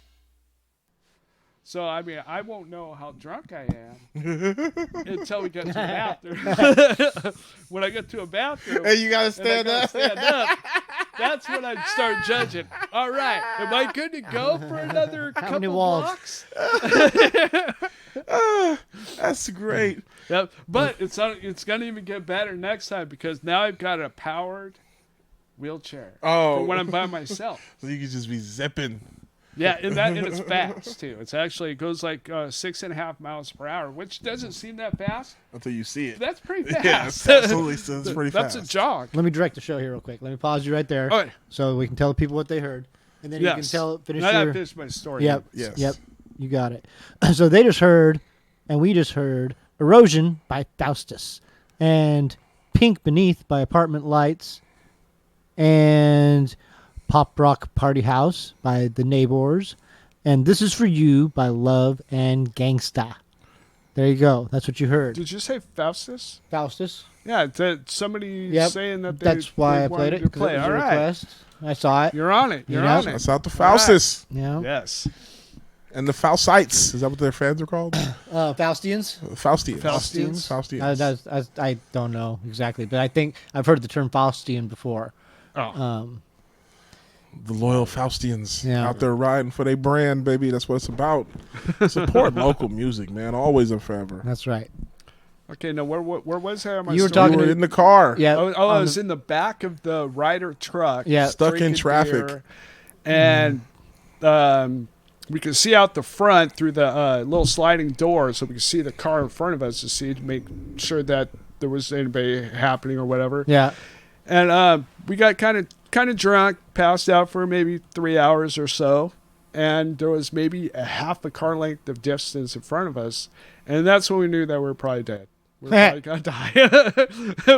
We just kind of figured it was all over then, and luckily there was enough room in the back where we were that we were kind of out of hindsight, so nobody could really look in and stuff, and we didn't really notice anybody actually looking in or people running down the freeway. We didn't see much of that. But we just kind of stayed in there. We were listening to the radio, and it wasn't until I think it was like 18 hours later that we actually got out of there, and it was just crazy. It was just as you're listening to the radio, you're knowing what's going on. You're just hearing through the radio what's going on, though. As far as you don't have any visual. Yeah, we didn't have any visual because until a little bit hours later was when because we saw the couple cars that were all having a heyday on the guardrail, and then we saw there was a lot of smoke. We saw a bunch of smoke because it was all coming down the freeway towards us. From L.A. And you're saying at this point you're closer to San Diego than you are to L.A., correct? Yeah. So that's crazy if you guys know the distance from San Diego to L.A. It's a long nightmare. Yeah. It was just oh god. Because I think I want to say it was 405 was what we were on. I'm not 405 because it's a 5, so it's parallel with I-5, right? Yeah. Is it I-5? It's not because it's not the. It's not the PCH. Yeah, I guess that would be I-5, wouldn't it? I can't remember. I mean, because I-5 is the direct route that would go from. Yeah, I would think. I think it's I-5. Was it I-5? Yeah, I-5's that main road that goes from down there to up here. I guess. But I don't know if we were on like. See, one of the. My knowledge is very like. I've not been down there in a long time, so like I know that there's the 101 that runs down the coast. Mm-hmm. That's the PCH, baby. Yeah. Pacific Coast Highway. Yeah, I haven't been on there yet. I mean, I was on it a little bit, but I haven't been on the good part. Let me tell you, it's a long drive and at times a windy fucking Very drive. windy, yeah. But wow, is it just a wonderful drive? Yeah, did you guys see part of the road collapsed? Just a couple months ago. Oh no! Yeah, part of the road collapsed because of erosion and shit. Yeah. And the erosion here's cause and effect. Part of the road collapsed from the erosion of the trees and shit, and the erosion was caused because of the fucking fires that had happened like 3 months earlier. Yeah. So it's just snowballing now. I was just down in San Diego for the first time in November. Yeah.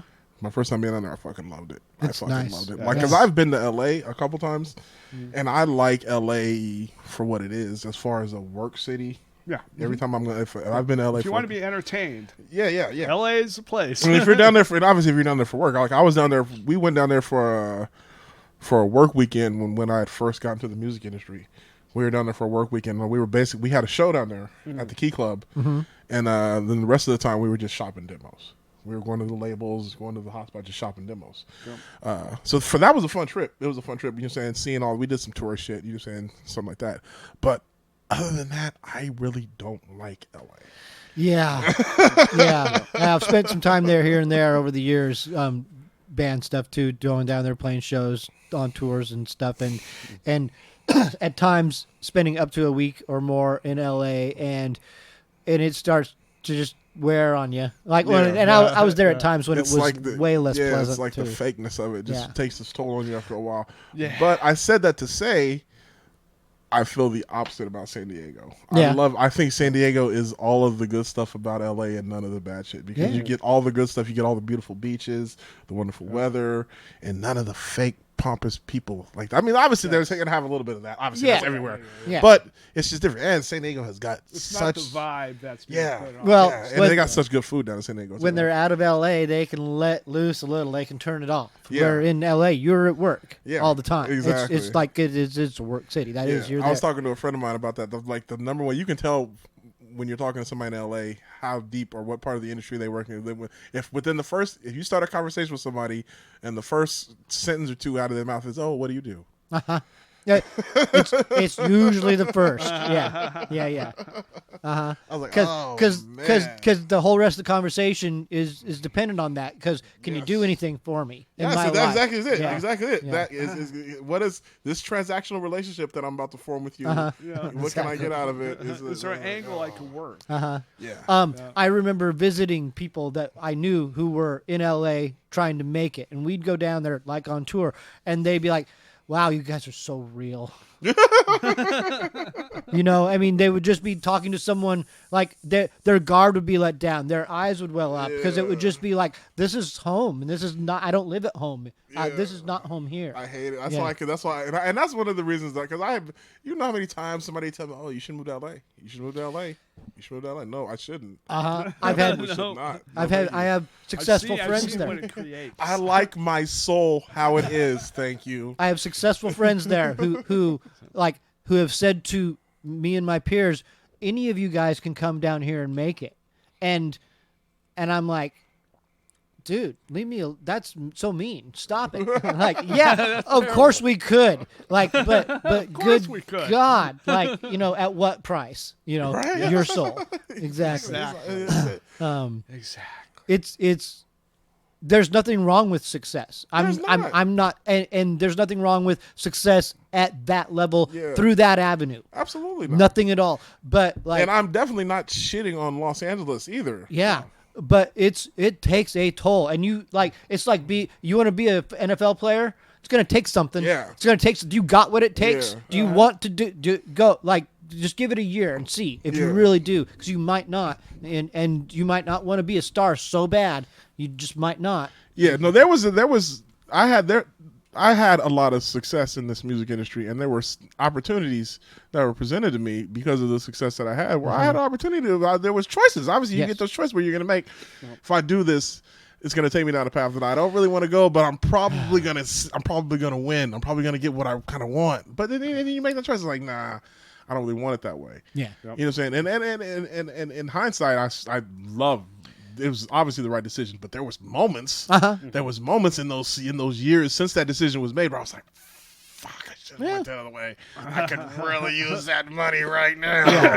Yeah. You know what I'm saying? Yeah, and circumstances could have brought you right back to this moment anyway. Exactly. You know, because there's just fate sometimes. It's like and so sometimes, you know. You just got to make the best out of the path we have chose. Exactly, and that's the thing about it.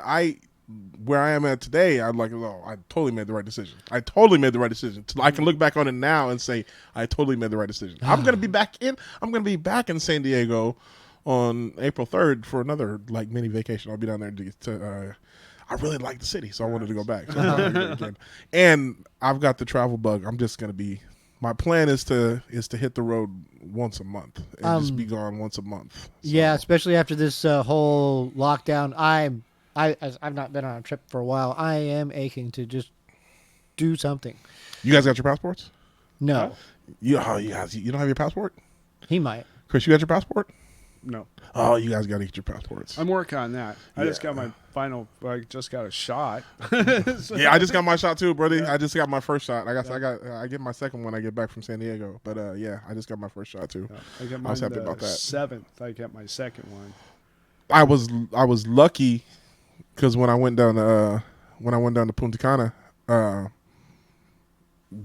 booked the trip. And then after I booked the trip, they passed the law that said, hey, you can't come back to the country if you don't have a negative COVID test. Nice. And I was like, well, fuck. I was like, do I want to cancel my trip? I already spent the money. No, I'll risk it. I'll go. But luckily, I was down the resort. It was fucking dope. They had a doctor that was there every day. The doctor came every day from like 8 to 10 and it was doing COVID testing right there. And it was the 15 minutes. So I just went in the day before my flight got out. Sweet. I was like, yes, I can. My country will let me back in. And they was on that shit. I get back to the airport. They was like, where's your COVID test? Yeah. So yeah. But yeah, I was fortunate because a lot of people weren't. Shit, I did more traveling during the lockdown than I have done in the past 10 years. I actually had. It was funny because I would always tell people, in 25 years, I've had like 6 weekends off. Then I had a whole fucking year off. It's like, what the fuck? And you didn't do anything. Yeah. No, and that's exactly the thing that was because I had because like Chris, like our industry was dead. It was done. There wasn't shit we was doing. We wasn't doing the nothing. Car, pulled the motor out, everything. Pulled the transmission. Like it wasn't. Here's the thing. It was the domino effect was crazy because not only once live music and everything live stopped, then the domino effect was well ain't no live music, ain't nobody recording music. Because I got a studio too, so ain't no live music, ain't nobody recording music, ain't nothing to promote, there's just nothing. There's nothing to do. There's nothing to do. So for that whole year not having anything to do, there was 2 things: you can either rot or fuck it, make the best of it and try to do some shit. Yeah. So I was like, well, fuck it, let's get out and let's do something. So that's what I took 3 trips in 2020. First one was a road trip. We went down to the Oregon coast. We went down to Depot Bay. Took the whole family down there and spent like 3 days down there. It was great. The weather wasn't the best, but it was still pretty good. Then I went to San Diego in November for my first time down there. And let's be clear, to leave up here and then to be down in the wonderful weather of San Diego in November. Yeah, man. Oh, it's just life changing. It's just life changing. Yeah. And again, that same effect is to be going from up here, excuse me, to the Caribbean. To be down in the Dominican Republic, that was because let's be clear. Like I said, I was born and raised in Washington. Yeah, born and raised in Tacoma. Yeah. Even on our hottest days, cold's just in your bones. Cold's just in our bones. So even during the summer when it's hot, there's something like we know on a hot day during the day it's gonna be hot, but once the night falls, it's gonna go back to where it's gonna revert to a sense of normalcy, a sense of temperature. In the Dominican Republic. It's not like that. Yeah. I got off the plane in mid-afternoon, so it was like 80 degrees when I stepped off the plane. And you step off the plane, and you don't go through a tunnel when you're in the airport. You're outside. So I was like, oh, this is a different kind of heat. Ooh, I was not ready for this. I was not ready. So then once I finally acclimated to the daytime heat, I was like, okay, well, it'll cool down once nighttime gets here. Nope. The temperature changed probably like 5 degrees from day. It was like if it was 82 in the morning, if it was 82 during the day, it was 79 at night, or 78, 75 at night. Yeah. I'm like, this is uncomfortable. Yeah. It was uncomfortable. I had heard, I was doing a review. I was watching like reviews of the resort that I was staying at, and one of the ladies had complained. She was like, and they didn't have any air conditioning in my room. And at the moment I'm watching it, I was like, okay, yeah, that would suck, but that's not going to ruin my whole vacation. Mind you, I hadn't been there. Yeah. The moment I get there, I'm like, thank God this room has air conditioning. If this room didn't have air conditioning, I would have murdered somebody. Yeah. Well. But yeah, man, just traveling in general, like, for me, being not being able to have traveled for so long. Like I said, I did a little traveling early in my years. I had been to Florida for the spring break, and then I had been to LA a couple times, and then I went to Atlanta, and then to Vancouver. That was basically it. Mm-hmm. And as I gotten older, and that was I hadn't been anywhere for a good 10, 15 years. I hadn't gone anywhere. Mm. So I just really had this desire to travel as I had gotten older.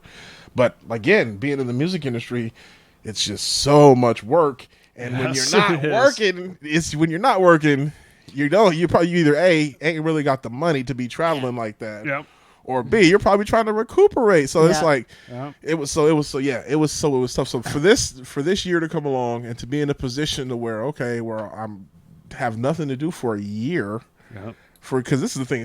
I kept thinking, yeah, I'll be able to do something. Then I thought, oh well, I got all this money, and I got the X32 board, and but I bought it off a guy that had it in a recording studio, so it's set up for recording. It's not set up for live. Yeah. So I have to find somebody to revert it back to a live scenario so I can actually utilize it. But and I took a trip to Montana. Went to Montana, which was kind of the same scenario. Yeah. During the summer, went there. It was pretty freaking hot. Get there because we're staying at this. It's a timeshare house, and it's a group of like eight people that are staying there and stuff. And we get there, and it's kind of funny because it's freaking ridiculously hot in this house. Ridiculously hot. We're there for 5 days. The third day was when we all figured out that there was big old fans in the closets. Oh, that's gotta suck. Holy crap. Because everybody in the house had the same sleeping scenario. No clothes, no blankets, no nothing, window wide open. The entire house. Everybody was saying that. And then one day I went, for some reason, I opened up the closet door, and I don't know why. Nobody else did. And I kind of know why, because it was, we all went down there to go to an opening of our friend's brewery. So everybody was drinking. So we were drinking the whole time. Yeah, everybody was drunk the whole time. Well, camera's done. Yep. But anyways, we're just basically butt-ass naked, sleeping for 3 nights in a row, and then we get the fans, and everybody's just kind of looking at each other. Why the fuck didn't you look in the closet? And everybody's pointing their fingers at everybody else and stuff, because we're all just like totally frustrated at the fact that there was fucking fans in the goddamn closet. That's fucking hilarious. Yeah, so. Hey. Well, I guess the death of the camera means it's time to wrap this up. That is the cue. We usually have 2 cameras, but there seems to be a problem with the battery or something of the other camera, so we tried using this one. This one lasted the entire show, and that was great. And yeah, that was great. We did go long too. Yeah, so. It was a good long show, so I'll try to squeeze all of that in. But there was good conversations during the song periods too, like some really good ones that those will all hit the floor. But it was a great show. It was a lot of fun, and we want to thank you for coming and hanging out with us. Oh man, thank you guys for having me, man. It was good. It was good. It's good to be seen, man. I ain't been out really, like you said. I know. I was talking about traveling and doing all that, but that was either by myself or strictly with family, because I ain't seen none of my friends in almost a year. So it's good to, now that I got my vaccine, I'm gonna start getting out here and start getting active in these streets again, and hopefully we can get some music back. Hopefully, it looks like we might be getting there soon. So. Well, I know you've been exercising because I've been watching you on Facebook. Yeah, I've been doing that. I don't know where the blue squiggly lines are going, but I'm assuming that's you walking around the map. I don't know how to count my steps either. Actually. No, mostly like I said, I'm mostly just from. I post that mostly for accountability. I appreciate everybody who's supporting me. But I do 3 miles a day when I do it. I usually try to get 3-4 days a week. There was a moment where I was doing 5-6 days. I was like, I can't. I gotta let my body rest, and it wasn't actually effective. So, but yeah, now I'm doing that, and then I'm doing some swimming. Nice. Man. I'm down quite a bit. So I've lost a couple pounds. So yeah, that feels good. Well, that was the first thing I noticed when I saw you. When you walked out, I was like, whoa, all right. Man, that's cool, man. Cool. I haven't seen anybody. Yeah. So I don't even know if it's noticeable for people. So yeah, so cool. Honestly, it's cool that somebody noticed. So yeah. Oh, absolutely. Yeah, man. And now it seems like it's taken because I'm so used to it now. I'm restless. Like when I was down in the DR, we'll wrap this up. But when I was down in the DR, that was the last thing I was worried because I was like, oh, all you can eat, all inclusive. Oh, I'm gonna fucking fuck my diet was the first thing. And again, I was on vacation, so I wasn't really gonna worry about it. Yeah. But I had developed such a good habit of wanting to exercise and everything, and the resort that I was on was fucking huge. So I was able to just walking on the resort every day, and I was purposefully doing a lot of walking also too. So I was able to get all my steps in, and I actually ended up losing like 3 pounds when I was down there, and I ate like a fucking child. I ate like a fucking child. Well, that's what it's all about. I know. When me and Ashley went to Hawaii, that's all we did. Eat. So yeah, you've been a consummate professional too. Obviously, you know how to work a mic, but you've been on the mic the entire time. He has. I've been watching that, and I caught myself. Yeah, I've noticed him catching you always on the mic, and then him pull the mic closer because he's so bad at it.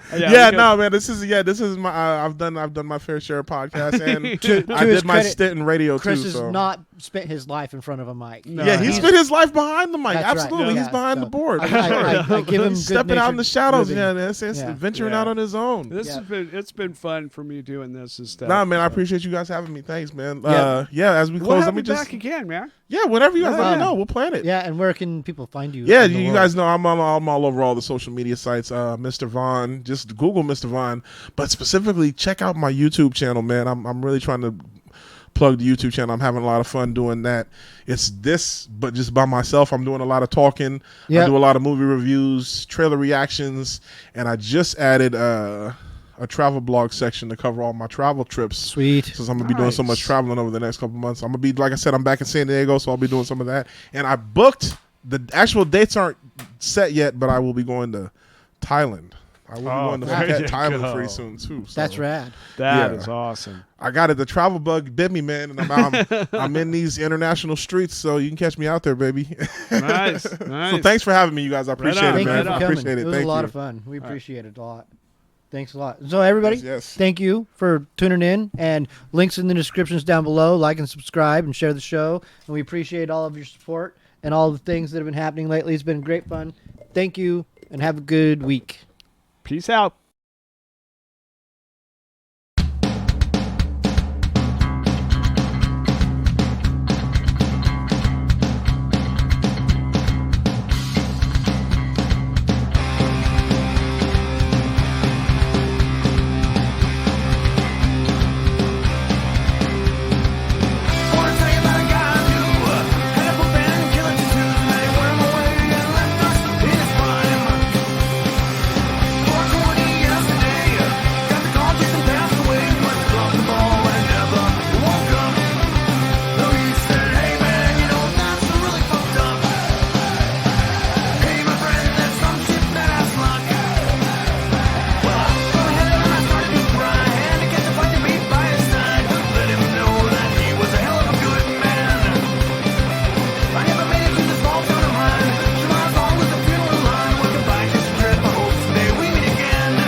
days are dark and nights are colder, you need a shoulder to guide those tears from drowning you.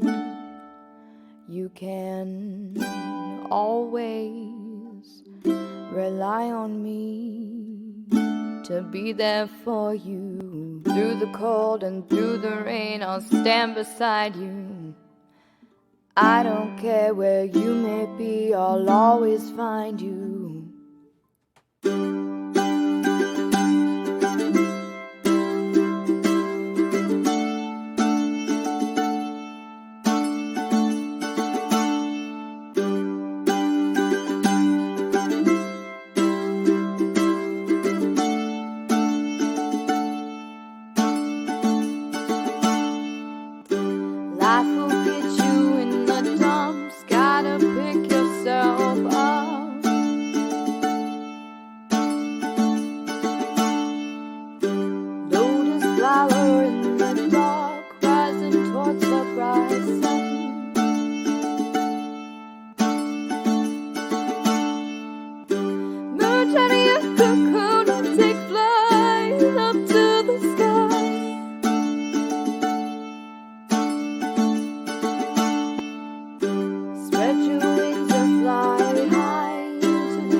My lyrics lethal like Coogee rap up on roots of evil. Fuck with my people and end up with a damaged cerebral. You're not my equal, you're getting fucked, your efforts feeble. Big John, I'll beat you and leave you, your raps are shitty fecal. Who can rap with the best? I put them to rest. Blasting SpongeBob, they body till they chest is like mesh. They be getting left with more fucking holes than a fishnet. Bitch step, get your shit wet, I'm not the one to test. Big John sipping Bex while I'm torching they flesh. Sorry mom, it turns me on while I'm poking your breast. I manifest the phallus shit, your team is fucking cowards, kid. Big John, lyrical bomb, I'll leave you powerless, your powers hit. Nothing to me, I'm serving the sea. Flows rock solid like the lava in the sea.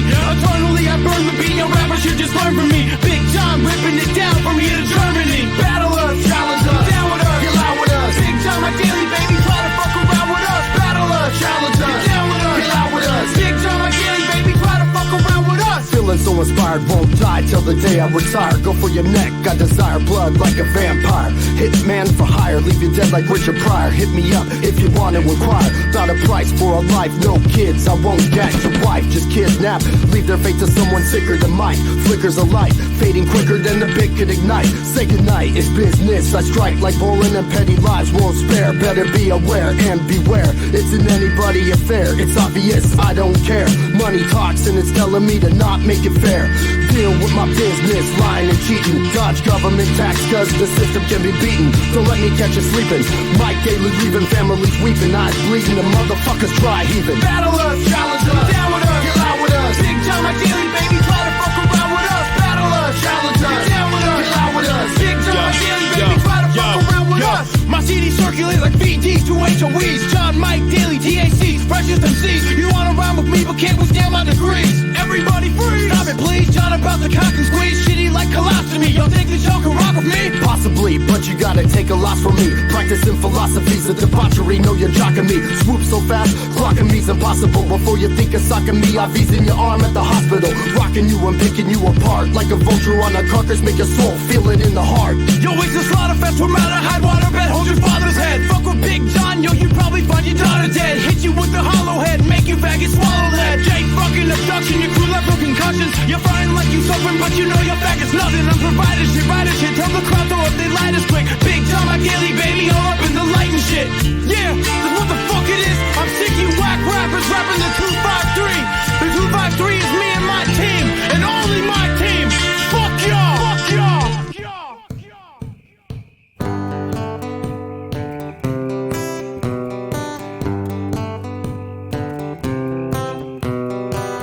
You make me feel like taking the white flag down. We could carry it to the far side of town, where there's no bother of the city's lights and sound. It could keep us dry from the dew on the ground as we pick out constellations that are easily found, while we talk about things we really know some things about.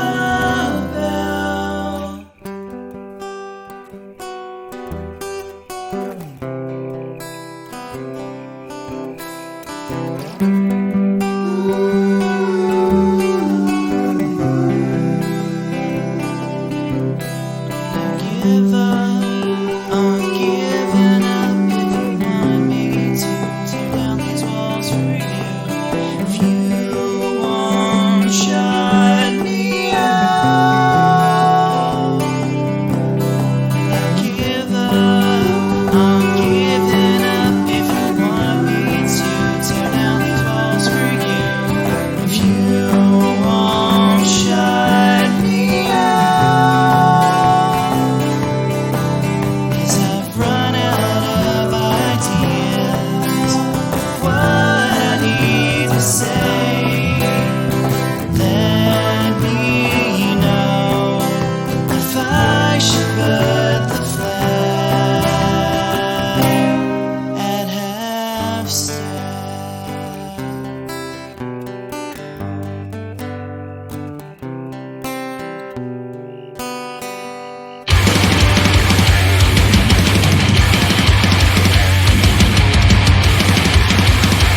gave you everything, and you turn around and spit in my face.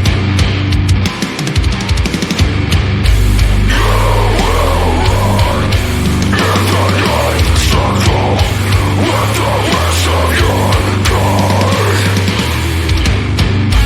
you will rise as a night circle with the rest of your kind. All that pain and all of that suffering,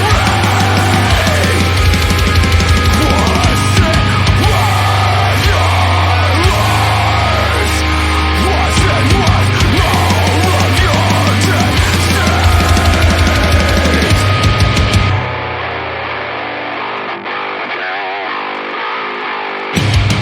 We welcome you with sometimes evolution's intentions. Your best at it, egotistical illusion of progress. I need to be rid of you. My judgment was so clouded by the feeling of nostalgia. But those who behave like sheep will be fed to the wolves.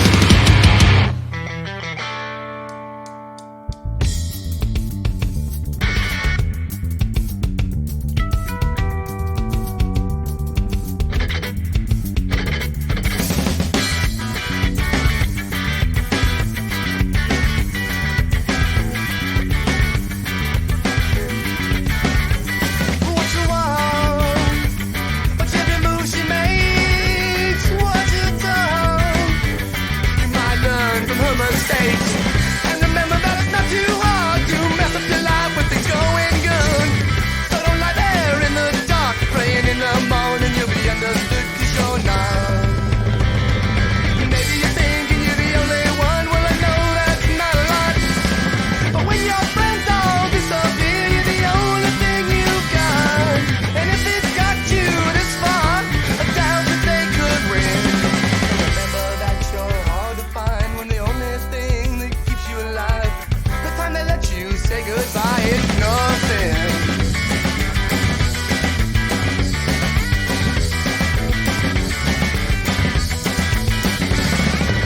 Hey, watch out! Watch everything she does. She never listens, never worries about anything called love. And remember that it's not too hard to mess up your life with things going good.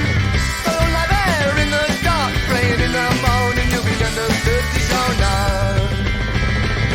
Maybe you're thinking you're the only one. Well, I know that's not a lot. But when your friends all disappear, you're the only thing you've got.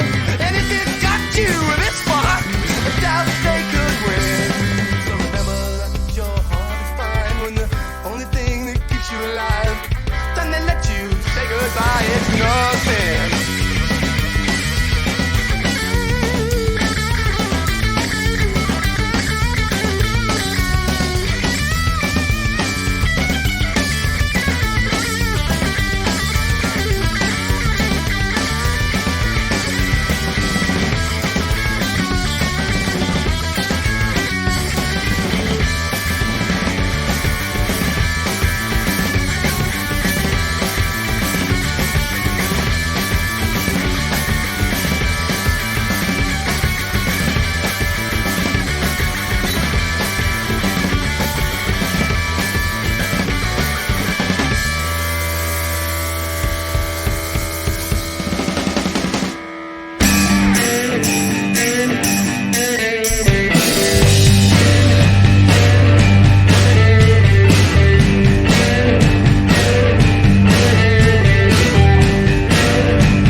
I see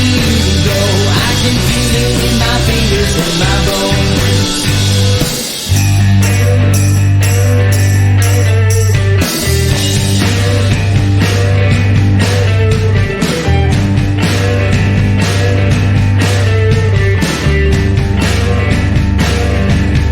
She said, excuse me, I know you're 17, but I'd be pleased to meet you.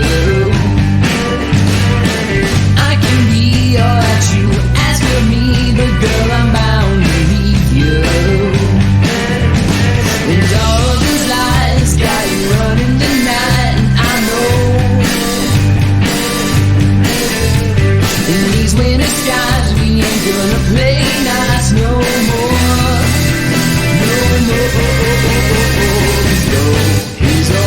He's old, so strong.